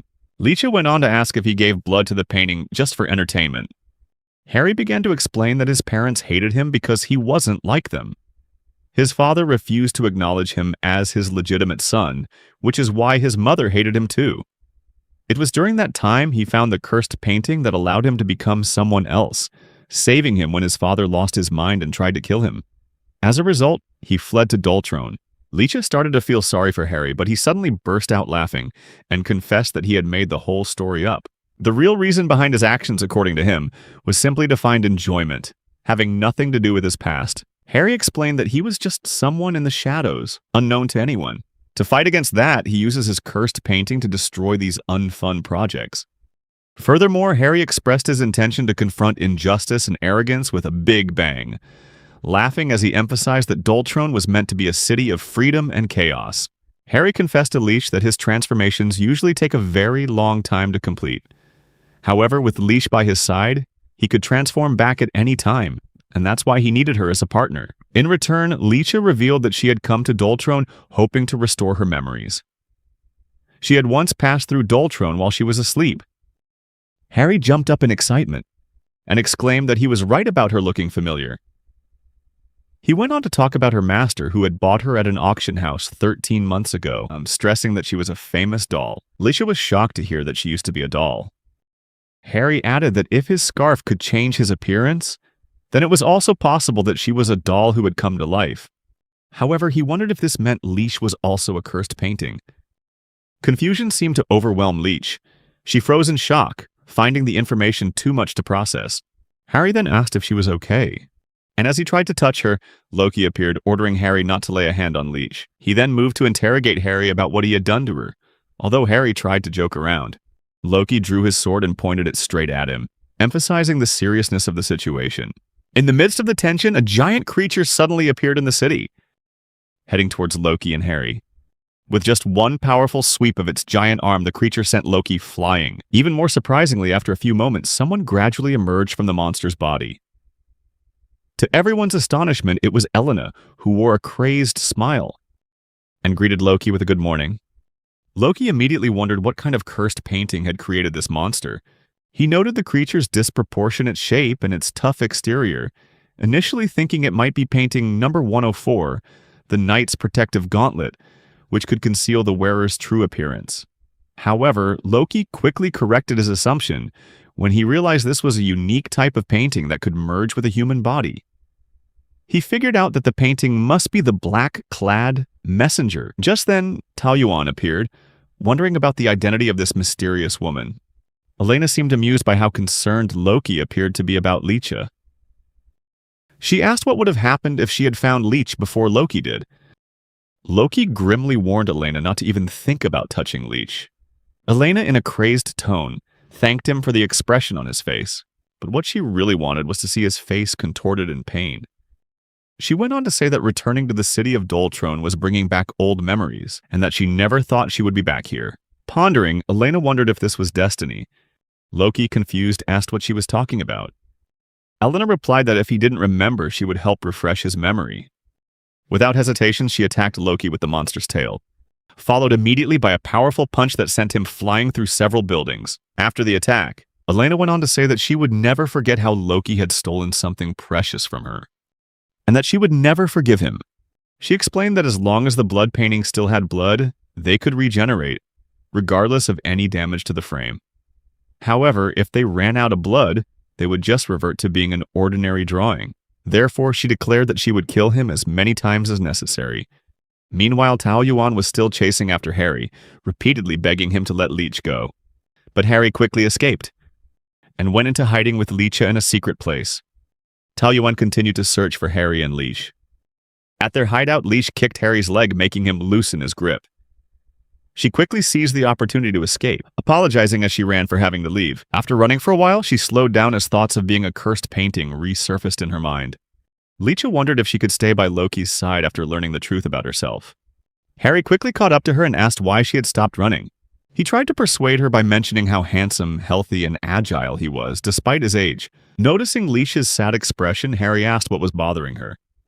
Leech asked him what she should do if she was really a doll, and if being a cursed painting meant she couldn't be with Loki. Harry suggested she stay in Dolron with him, but she refused. He asked why she cared so much about Loki. Leech thought about it and wondered if it was because she wanted to be with Loki, or because, from the moment she opened her eyes, she had felt empty until she saw Loki. The sadness in his eyes had captured her attention. She admitted that even though she had no memories from before she woke up, Loki's pained eyes were deeply etched in her memory. At first, she was scared, but as she got to know Loki better, she started thinking about how she could help and support him. Even though her presence reminded him of Aisha, causing him pain, Loki still asked her to accompany him on this journey. Loki had also held Leech in his arms, and although his body was as cold as ice, she still felt she could be close to him. Leech's story stirred an old memory in Harry's mind of when he first arrived in Dolron, feeling hopeless and shedding tears. Back then, a noblewoman had approached him, asking if something was wrong and if he was new. She warned him that if he kept crying like that, he would become an easy target for robbers. Harry confessed that he had thought about ending his own life, feeling that his very existence was a disgrace to those around him. The woman smiled and asked why he cared about other people's opinions in a city forsaken by fate like this one. She asked how he could possibly worry about that in a place like Dolron, the city of freedom and chaos. Harry then told Leech that she didn't need to convince herself that she needed Loki's permission to be with him. This is Dolron, the city of freedom and chaos where you can decide your own life. He gently advised her to hold her head high and suggested they prepare a welcoming party for the uninvited monster. Meanwhile, on the battlefield, it seemed Elena had beaten Loki until his entire body was covered in blood. She wondered how many more times she'd have to kill him before he returned to being a lifeless painting. Elena questioned Loki about how he was still alive despite not drinking any blood. Suddenly, Leech appeared on the scene, shouting Loki's name. Elena smiled and said that she had arrived at the perfect time. Loki immediately warned Elena not to touch Leech, but she threw him far away, ordering him to stay put and watch from a distance. Loki screamed for Leech to run. Elena swung her arm to attack Leech, but she dodged skillfully and quickly fled. Elena pursued her relentlessly. Meanwhile, a cannonball suddenly struck a building near Elena, causing it to collapse. The person behind this attack was the leader of the mob. He ordered his soldiers to aim the cannon directly at the trapped monster, and they immediately obeyed, firing continuously without wasting time to reload. The mob leader explained to his subordinates that when cursed paintings run out of blood, or when their masters die, they turn back into ordinary paintings. He emphasized that this was a war of attrition, ordering them to begin round 2 and give the monster no time to recover. Leech rushed over to Loki to help him up. But just as she got close, the monster emerged from the rubble and continued to chase her. Elena realized that she and her monster had drawn everyone's attention, but warned that if they wanted to defeat her, they would have to try harder. Suddenly, Elena used one of the monster's giant tentacles to stab Leech from behind, creating a massive hole in her body. Loki stood there, helpless, watching Leech get attacked without being able to intervene, and rage swelled within him. He remembered all the memories he'd shared with Leech, mostly moments of her smiling, and it felt like something inside him suddenly shattered. The monster was bombarded by another round of cannon fire, but it recovered instantly. Loki pushed himself up from the ground, slowly advancing toward the dying Leech. Elena was shocked to see that Loki still had the strength to move. As Loki took hold of Leech, a wave of despair washed over him, and a dark aura emanated from his body, making the air around him heavy. His body suddenly transformed, and he became a dangerously cursed painting, a monster. Meanwhile, the Holy Art organization focused on capturing Leech, who was now trapped inside a box, while all attention was on Loki and the battle he was waging. He had completely transformed and was now facing monsters created by cursed paintings, a process that was also turning him into a monstrous version of himself. As he fought, Loki realized there was an image in his mind that would never leave him. The startling resemblance between Leech and Aisha. Even though she had the same voice, facial expressions, and some habits for him, this was anything but good. He would rather see nothing that reminded him of Aisha than see her face in Leech's, while he was trying to carry out Aisha's final wish. Then, a fierce battle broke out between the monster and Loki. so intense that everyone around described it as a fight between true monsters, driven by a thirst for slaughter and destruction. And indeed, destruction followed. For the people of Dolron, the fight was not a pleasant sight to behold, as everything was utterly destroyed with no sign of it ending soon. The people worried for the future of Dolron, but an old man working for the Holy Art Organization reassured them, saying the organization would destroy the old city of Dolron, and announced that the cursed painting attack would help the city receive financial support from them. Suddenly Tao Yuan rushed forward, with the bird creature from the cursed painting, and headed straight for Leech. The curious townspeople watched as he tried to reach Leech and confirmed that she was still safe. Then, they both headed towards Loki. Leech expressed her concern for Loki's condition, while Tao Yuan curiously asked her why she was hiding in a box. Leech explained that Harry had advised her to hide there because the area had become too dangerous. After advising and forcing her to hide in the box, Harry said he'd be right back, adding that he just wanted to play with Loki a little. On their way to Loki, they were shocked to find Harry severely wounded, on the verge of death, though it was unclear who had done this to him. Leech was terrified and shocked. With the last of his strength, Harry called her name, apologizing for letting her see him in this state. When Leech asked why he did all of this, Harry simply replied that he did it because he wanted to. Harry continued, advising her to go to Loki and decide to stay with him. He told her that no matter what her goal was, or even if she died in silence, and even if people despised her for it, the most important thing was to stand firm. That was the only way to enjoy life to the fullest. Soon after, Harry's associates appeared to care for and treat him. Before parting ways, Harry urged Leech to go to Loki and show him that she was still safe and sound. Harry continued to encourage Leech, saying that the first step is always the hardest, even as a gaping hole was torn in his stomach. Unfortunately, his associate didn't quite agree with that sentiment, regretting not having tied Leech up when she was used as bait. The associate also asked Harry why he got involved in the conflict, adding whether he was okay with the city of Dolron being destroyed. In a sarcastic tone, the person said that Dolron had declined over the years to the point where they couldn't even drink clean water now. The place had become a land of dust, and the people living there were no different. To find something truly important in this crowd had become a task worth risking one's life for. Harry asked his associate Liza about their plans for Dolron at that moment. Just then, an old man working for the Sacred Art Organization suddenly interjected, asking Liza if the biggest obstacle to Dolron's reconstruction was finally disappearing. He realized that the deal with the organization had put Harry and Dolron in a difficult position. Liza did not agree with him, ordering the suspension of all negotiations with the Sacred Art Organization. In an attempt to convince Liza to change her mind, the old man angrily asked if she had lost her mind. But Liza explained that she had given it a lot of thought, and now felt skeptical and uneasy about entrusting Dolron's fate to this organization. The old man didn't stop trying to persuade her, continuing on that with the support of the Sacred Art Organization, Dolron's market, which was declining in efficiency and productivity, would be revitalized. For old people like them, that would be a wonderful outcome while they waited for death to arrive. However, Liza was unmoved, asking if Dolron would lose its soul, and the answer was clearly yes. This city is a refuge for the lawless, for those the rest of the world rejects, for the socially ostracized. This city is inhabited by outcasts. If Dolron falls into the hands of the organization, all the outsiders, the social rejects, will have no place to call home. When these people leave, they will pave the way for reputable people accepted by the conservative class. This would make Dolron no longer Dolron. She also felt disgusted letting these clean-mouthed people, those who have never tasted hardship in their lives, write the next chapter for this city. Liza was determined not to give up Dolron's way of life just for a bit of false prosperity. Liza called on the people of Dolron to join her in destroying the monsters, emphasizing that elsewhere, Dolron and its people are called the attic of the continent. Meanwhile, Elena was still in the monster's body, but this time her wounds were taking a very long time to heal and regenerate. Perhaps because she had used too much blood. Her pain intensified to an unbearable level, causing her immense agony. Although Elena knew it would be better to retreat, Seth was in control and ordered her not to flee, but to get used to the new body, the monster. Just as Elena was about to be torn apart by the monster itself, Tao Yuan appeared in the nick of time and knocked Loki back, asking why, despite his victory, Loki still looked like a monster. In her final moments of lucidity, Elena realized the person who had saved her was the boy in handcuffs, Tao Yuan. Even so, she wasn't completely safe as Loki was still rampaging as a monster nearby. Tao Yuan tried to stop Loki but failed to gain an advantage or restrain the monster. In desperation, Tao Yuan called out Loki's name, telling him that Leech was still alive and safe.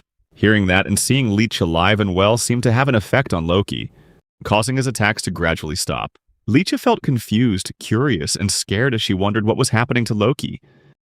The creature from the nearby blood painting explained that Loki might be trapped in an endless cycle of recovery. Although Loki was an expert in regeneration, even this creature couldn't predict what would happen to him. Suddenly, the frenzied Loki reached for Leech and tried to attack her, showing he was truly not himself anymore. Tao Yuan quickly moved Leech out of Loki's reach, while the townspeople attacked relentlessly from a distance. The battle caused a large building in the area to collapse, putting Saxon and the bird from the blood painting, Pokyu, in danger. Leech looked at the bigger picture and realized that this destruction and killing would never be accepted by Loki or the witch Aisha. Remembering Harry's advice, Leech decided to bravely take the first step. She walked towards the monstrous Loki and embraced him, pleading for him to return to her. In an astral state, she met a crying and sorrowful Loki, who didn't want to face anything anymore, because if Aisha or Leech had to die, he wouldn't be able to bear it. Loki remembers the moments he and Aisha shared, from reading picture books together at night to counting every single brick in the tower. Aisha encourages him to open his eyes and face reality, even when his emotions tell him to keep them shut. She reminds him that if he keeps his eyes closed, her image and voice will disappear forever. Hearing this, Loki, who is still in love with Aisha, decides to open his eyes and regain control of his body, causing the monster to fade away and disappear. He returns to the arms of those who love him. Before continuing the story, let's recap the main characters we have so far. The witch, Aisha. A girl with the ability to perform magic by painting with her own blood. Her legacy is passed on to one of her creations, Loki. Loki, the protagonist, born from Aisha's blood paintings. He has wandered the world for over a century to fulfill Aisha's final wish, to burn all of her blood paintings. Leech, a girl with an identical appearance and abilities to Aisha, but who has lost her memories and is now entrusted to Team 4 of the Vinculum Company. As for the members of Vinculum's Team 4, we have Saxon, the leader of Team 4, Tao Yuan, the Lightning, a member who joined after 10 years of living a life of crime as a pickpocket. He has now repented and wears handcuffs as a form of atonement, although sometimes the handcuffs aren't very effective. Levi, a member who assists Saxon in collecting blood paintings but has a hidden motive of searching for someone. Mona, not an official member of Team 4, but she supports the team under Saxon's leadership. Finally, we can't forget the Sacred Arts Foundation, where Seth is the curator, controlling Elena, a second-rank curator with an intense desire to see Loki pay for the events of the past. Additionally, key characters like Harry and Liza Membrane, the leaders of the Dolron regions, also play important roles in the story. Returning to the story at Team 4's headquarters, Loki and the others wait, especially since the connection between the parties has been lost. They have no choice but to wait for Pokyu to wake up, hoping for good news. While hoping for the best, meanwhile Loki is reunited with Leech, who embraces him with great enthusiasm. Loki realizes his body has no strength left, but feels the warmth from Leech's embrace. However, he struggles to understand why he can't move his body. This experience reminds him of Saxon's clear wish, for him to find something that gives him a reason to live and cherish. For Loki, the bond and affection he shares with Leech is that very thing. Suddenly, the people of Dolron surround them, noticing Loki's weakness, and see it as a golden opportunity to finish him off. But, unexpectedly, Liza orders them to stop, and gives Loki the cursed painting along with the auction records.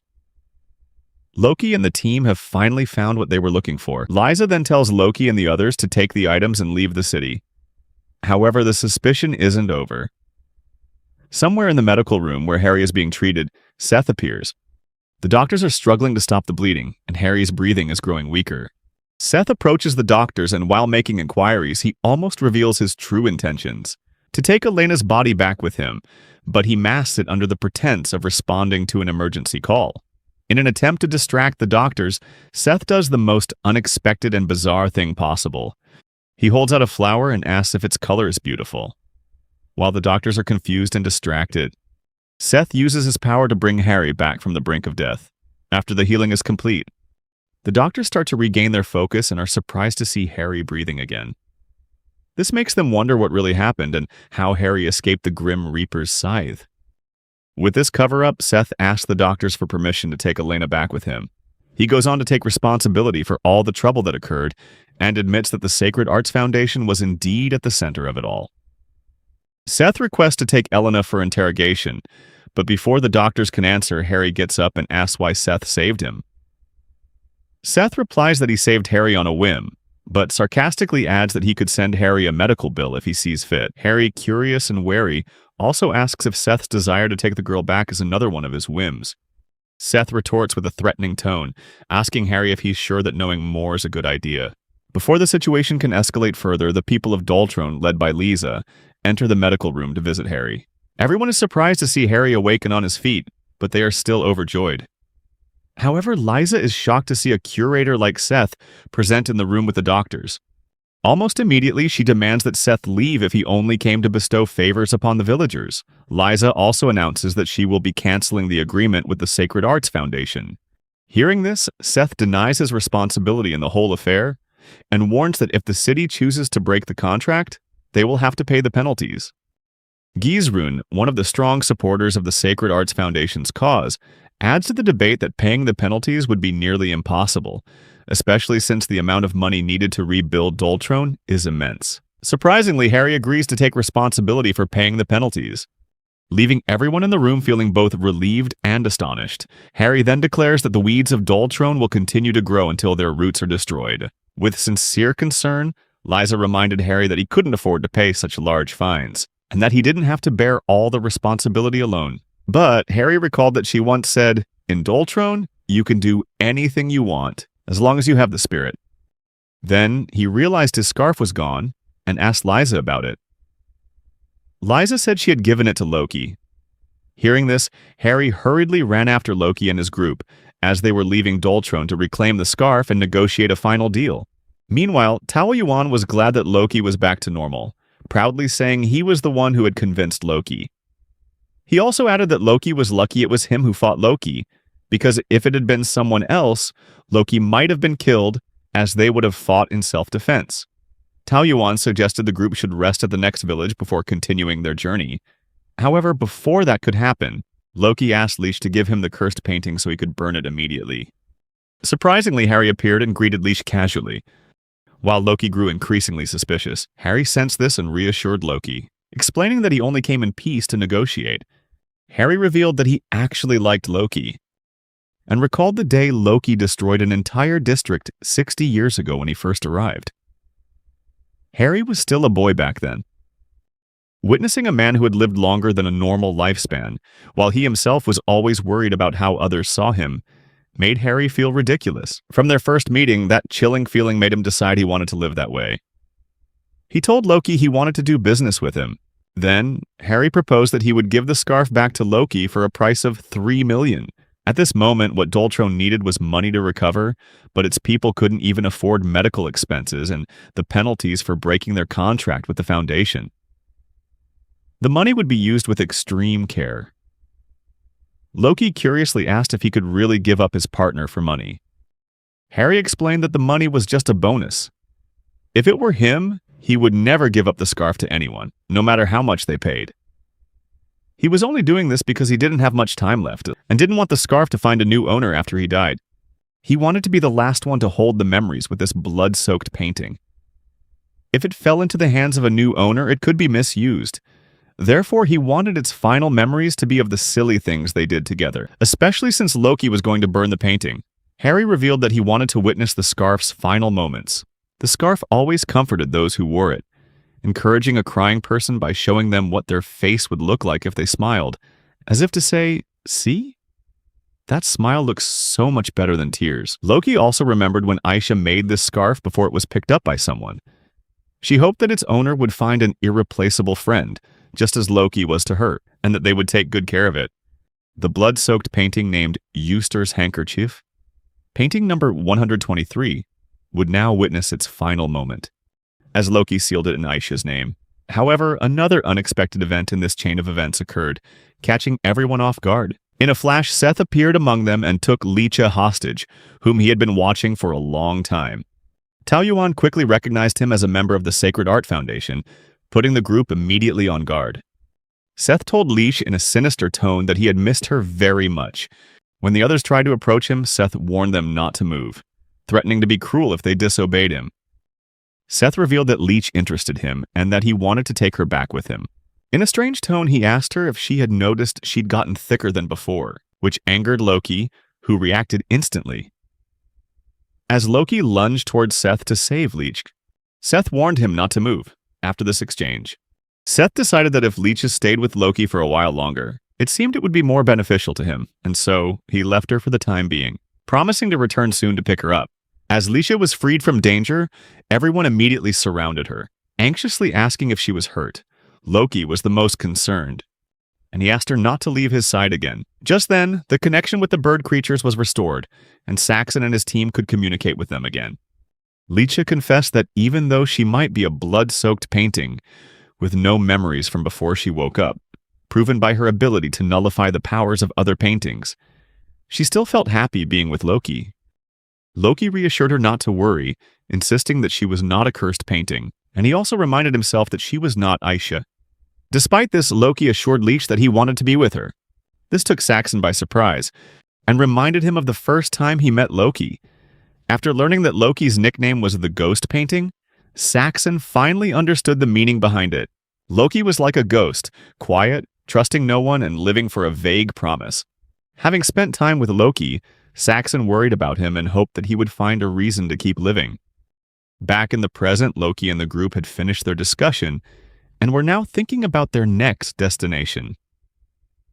The records from the auction contained a wealth of information, and their next destination was the Pascio family, a family of explorers who specialized in treasure hunting, but they rarely stayed in one place. To find them, Loki had to track down their clients. And the first person to find was a young nobleman with an intellectual appearance named Snow Lopez. Poku was certain their current location was Namito, an eastern city where a branch of the Holy Art Foundation was located. The Foundation's headquarters was in the center of the continent, but to deploy personnel to different regions, they had established numerous local branches. These branches were accepted in 90% of all regions, ensuring the effective and widespread operation of their mission. The Holy Art Foundation not only provided free medical care but also acted as dedicated supervisors, monitoring various groups and offering shelter. The organization exuded confidence, warning that causing trouble here was unwise and encouraging caution for anyone wishing to navigate the Foundation's complex activities. This city is full of conservatives, Loki warned Leech, telling him not to wander too far. And they happened to see a wanted poster for a dangerous-looking man.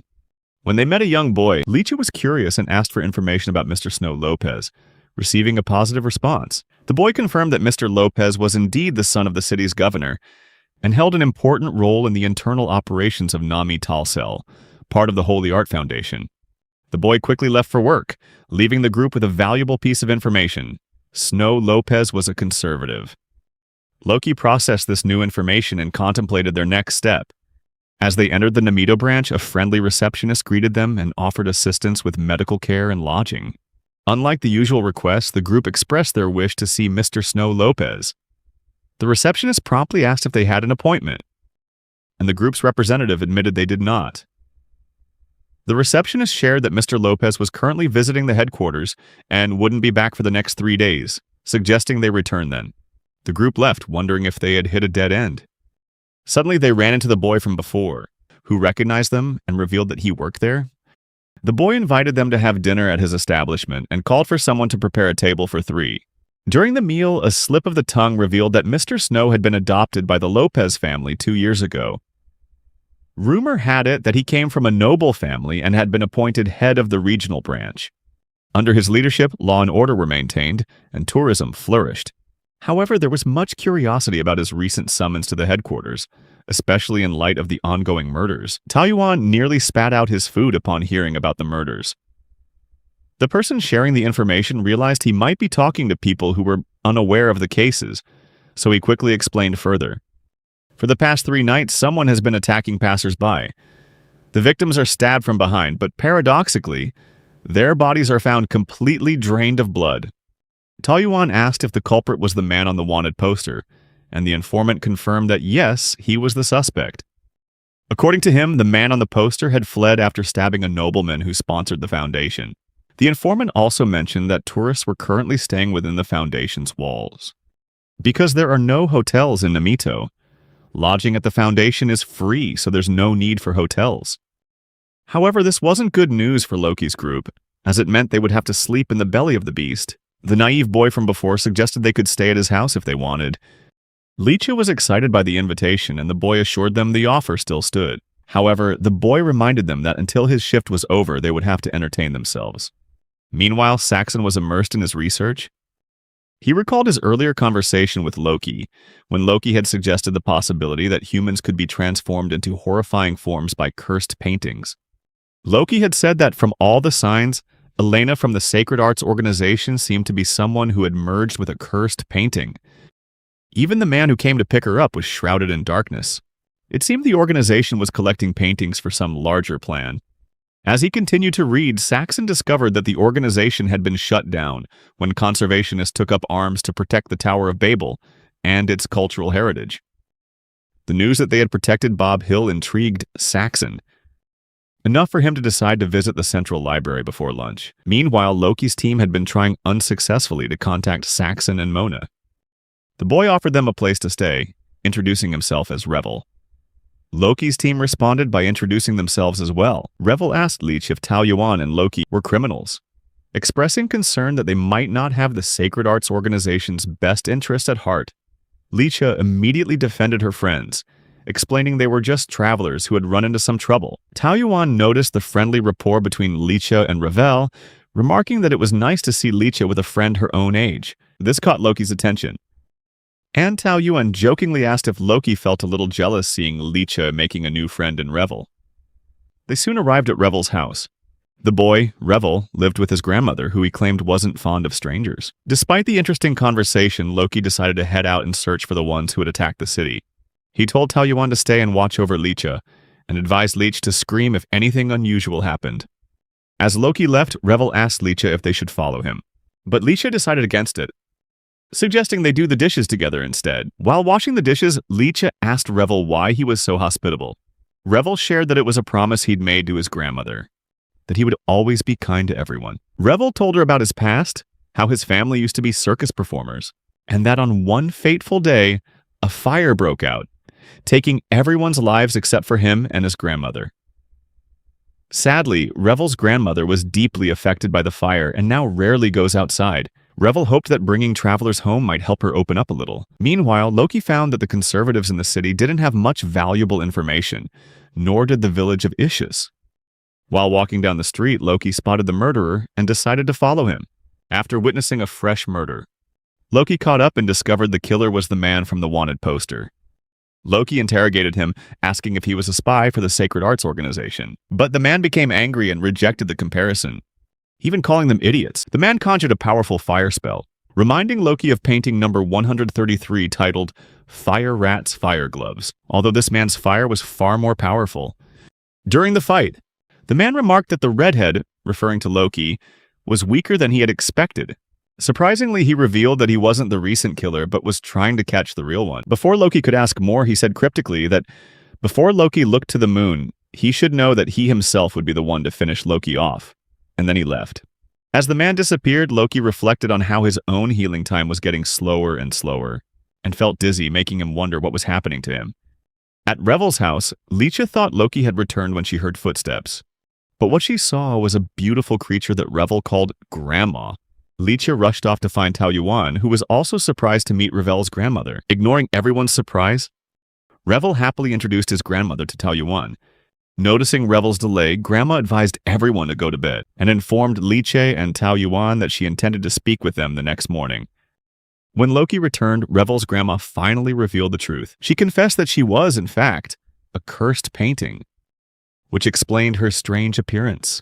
During a fire, she came into Revel's possession in place of his late grandmother. Originally, she was a cursed painting with the ability to mimic voices, recreating the ones Revel's real grandmother used during circus performances. When asked why she hid the truth from Revel, she explained that she had lived with the temptation to drink blood for many years, but had given into it to satisfy her insatiable thirst.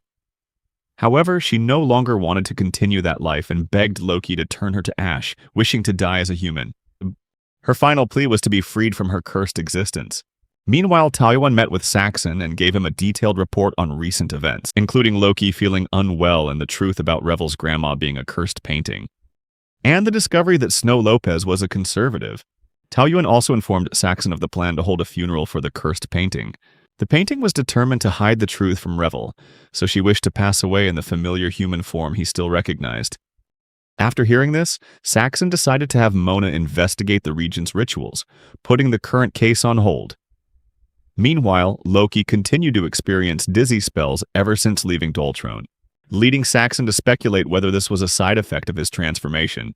At the same time, Leech went to Revel's workplace and informed him of his grandmother's worsening health. Revel asked for leave from work and rushed home with Leech, overwhelmed with emotion upon seeing his grandmother growing weaker. Revel's grandmother gave him a whistle to wear as a pendant around his neck. She reassured him that if he ever needed help, he just had to blow that whistle, and it would be a symbol of her eternal presence by his side. Revel sat by her bedside until Tao Yuan intervened, mentioning that the manager would be arriving soon. However, she refused the manager's help, saying she didn't need it. She revealed that this would be the last time she would see everyone. In an emotional moment, she advised Revel to be a good boy and take care of himself, as he would now have to shoulder more responsibility. Although Revel struggled to accept that this was their last meeting, he eventually faced that reality. Meanwhile, the group, Loki, Leech, and Tao Yuan, discussed the plan for Revel's grandmother's funeral. They talked about the local custom of immediate cremation to prevent contamination from evil spirits. To carry out their plan, they decided to simulate a cremation before Loki burned the cursed painting to ashes. In the middle of their discussion, the man from the wanted poster suddenly appeared and cruelly tried to reveal the truth about Revel's grandmother being a cursed painting. Loki quickly intervened and realized that when he made contact with the man, he didn't feel his usual thirst for blood. This made Loki suspect that the man might also be a cursed painting. In response, the man said indifferently that it didn't matter, since Loki's mission was to destroy cursed paintings anyway, so he could just add him to the list. Revel witnessed what he believed to be his grandmother's cremation ceremony, and recalled the first time she gave him the whistle when he was just a child, unable to care for himself. Overcome with grief, he sobbed as he realized his grandmother was truly gone forever. The man from the poster seemed annoyed by Loki's growing attachment to the humans he claimed to despise. Loki asserted that his main objective was still to destroy cursed paintings, and that the other man had no right to interfere with his other missions. While the wanted man began to find this confrontation interesting, Tao Yuan stepped in, diverting Loki's attention. The man asked why Tao Yuan was getting involved, and Tao Yuan replied that he was fulfilling his duty as an older brother. Meanwhile, Loki encountered the cursed painting that was once Revel's grandmother, and the painting waited patiently to be sealed forever by Loki, in the name of the witch. As Tao Yuan and the wanted man were dueling, soldiers on horseback spotted the wanted man, and it seemed like it was all over for him. But suddenly, a plot twist emerged. Snow Lopez, whom Tao Yuan had always known as Brother Cho, was one of his two long-lost brothers. The 16th cursed painting, The Mountain Spirit's Adventure, was a work by the witch about a mountain spirit who mimicked human voices. Every day, the spirit dreamed of becoming human, and through its journey, it learned to replicate human speech and overcome many obstacles. In the end, thanks to its innate skill, the spirit was accepted by humans and lived happily ever after. While everyone was stunned by the reunion between Tao Yuan and his long-lost brother Cho, the wanted man took the opportunity to escape. Tao Yuan approached his brother with a hopeful smile, telling him how long it had been since they'd last seen each other. However, disappointment washed over him when Snow Lopez didn't recognize him. Tao Yuan kept insisting that Snow Lopez must know him, because he and their brother Khan had never stopped looking for him. Snow Lopez replied coldly, still unable to recognize who was standing before him. Tao Yuan didn't give up, going on to mention that he was from the 4th Division of the Vinculum Company and asked if Lopez knew the Pazio family. Lopez seemed to have heard the name, but then lost his patience. He said he had work to do and had no time for this conversation, as Tao Yuan was just a stranger he hoped to never see again. As Loki's condition worsened, Levi appeared, determined to help despite Loki's initial resistance. Levi insisted that Saxon had sent him for a specific purpose. Worried about Loki's health, Levi proposed running a full analysis. Meanwhile, Tao Yuan revealed that Snow Lopez was his long-lost brother. Despite a mix of emotions, sadness, disappointment, and happiness that his brother didn't recognize him, Tao Yuan noticed something familiar. Lopez still had the habit of correcting his grammar, which brought a strange sense of comfort. In the end, Tao Yuan felt relieved and content knowing his brother was still alive and well. As for Revel, it seemed he would be fine if his master Dan agreed to let him live at the rooftop restaurant. Thanks to the whistle his grandmother had given him, Revel knew that she was still watching over him. Revel thanked the group for helping him get a chance to say a proper goodbye to his grandmother. Ethan happily waved goodbye as the group continued on their journey. Tao Yuan shared his plan to return to Ishus village to let Khan know that Cho, their brother, is still alive. Levi agreed with Tao Yuan's idea and promised to update Saxon on his situation. Tao Yuan was also told to meet the group at Grandma Lilac's house after finishing his personal task. The group arrived at Grandma Lilac's house just before dark, and Levi warned them to stay away from anything with a red label, as it was off-limits. Levi gave the group a tour of his multifunctional room at Grandma Lilac's house. Hilda, Levi's older sister, joined the group and was ready to examine Leisha, showing particular interest in her. Hilda, Levi's sister, introduced herself warmly and said this place had been Levi's home since he was a child. During their casual chat, Hilda happened to mention they had a younger brother named Rolf. This information made Leech realize that Levi's mission in the 4th Division was related to finding his younger brother. Hilda asked Leech if she had been vaccinated for the green glow disease. A peculiar disease is affecting children across the continent. The Sacred Foundation offers free tests to determine a child's susceptibility to the illness. Hilda revealed that Rolf had been admitted for these tests, and since then, they've received no word about him. Despite their efforts to find him, there were no leads, and the organization claimed no child matching his description was ever there. Because of this, Levi has dedicated himself to the mission of finding their brother. Loki's test results finally came back, and it wasn't good news. The hemopigments in his body have decreased significantly. The cursed paintings are injected with a special substance called hemopigments, and these pigments within the paintings are what cause the supernatural phenomena. For that reason, when the paintings are torn or burned, they can regenerate with just a little blood. Every time Loki burned the cursed paintings, his body absorbed the hemopigments from them. Loki's ability to self-heal without drinking blood is thanks to the high levels of hemopigments in his body. This is also why he's the only one who can reduce the paintings to ash. His hemopigment levels were high enough until Leche appeared. In contrast, Leche's hemopigments have increased, leading Saxon to conclude that there's a transfer of pigments from Loki to Leche. In this interesting turn of events, the story reveals the identity of the mysterious man from the poster. His name is Vax. The plot thickens with the revelation that Mr. Snow and Vax knew each other previously, deepening the complex relationship between them. The sophistication of the story increases as Snow's awareness of Tao Yuan becomes clear, suggesting a game of feigned ignorance. As the story continues, the collaborative efforts between Vax and Snow also intensify, especially with Snow's official transfer of the headquarters in preparation for an important mission. Vax, pleased with this development, senses they are closing in on a critical objective. The plot grows more intriguing as Snow begins to consider investigating the stolen information from the library himself. However, a dilemma arises due to the close surveillance from those watching Snow's rapid rise, forcing him to delegate the investigation to Vax to keep his actions discreet. This introduces even more complexity into the unfolding narrative. Vax finds the witch's burial site, just as Cho described, but strangely the grave is empty with only a single handcuff left behind in the disturbed earth.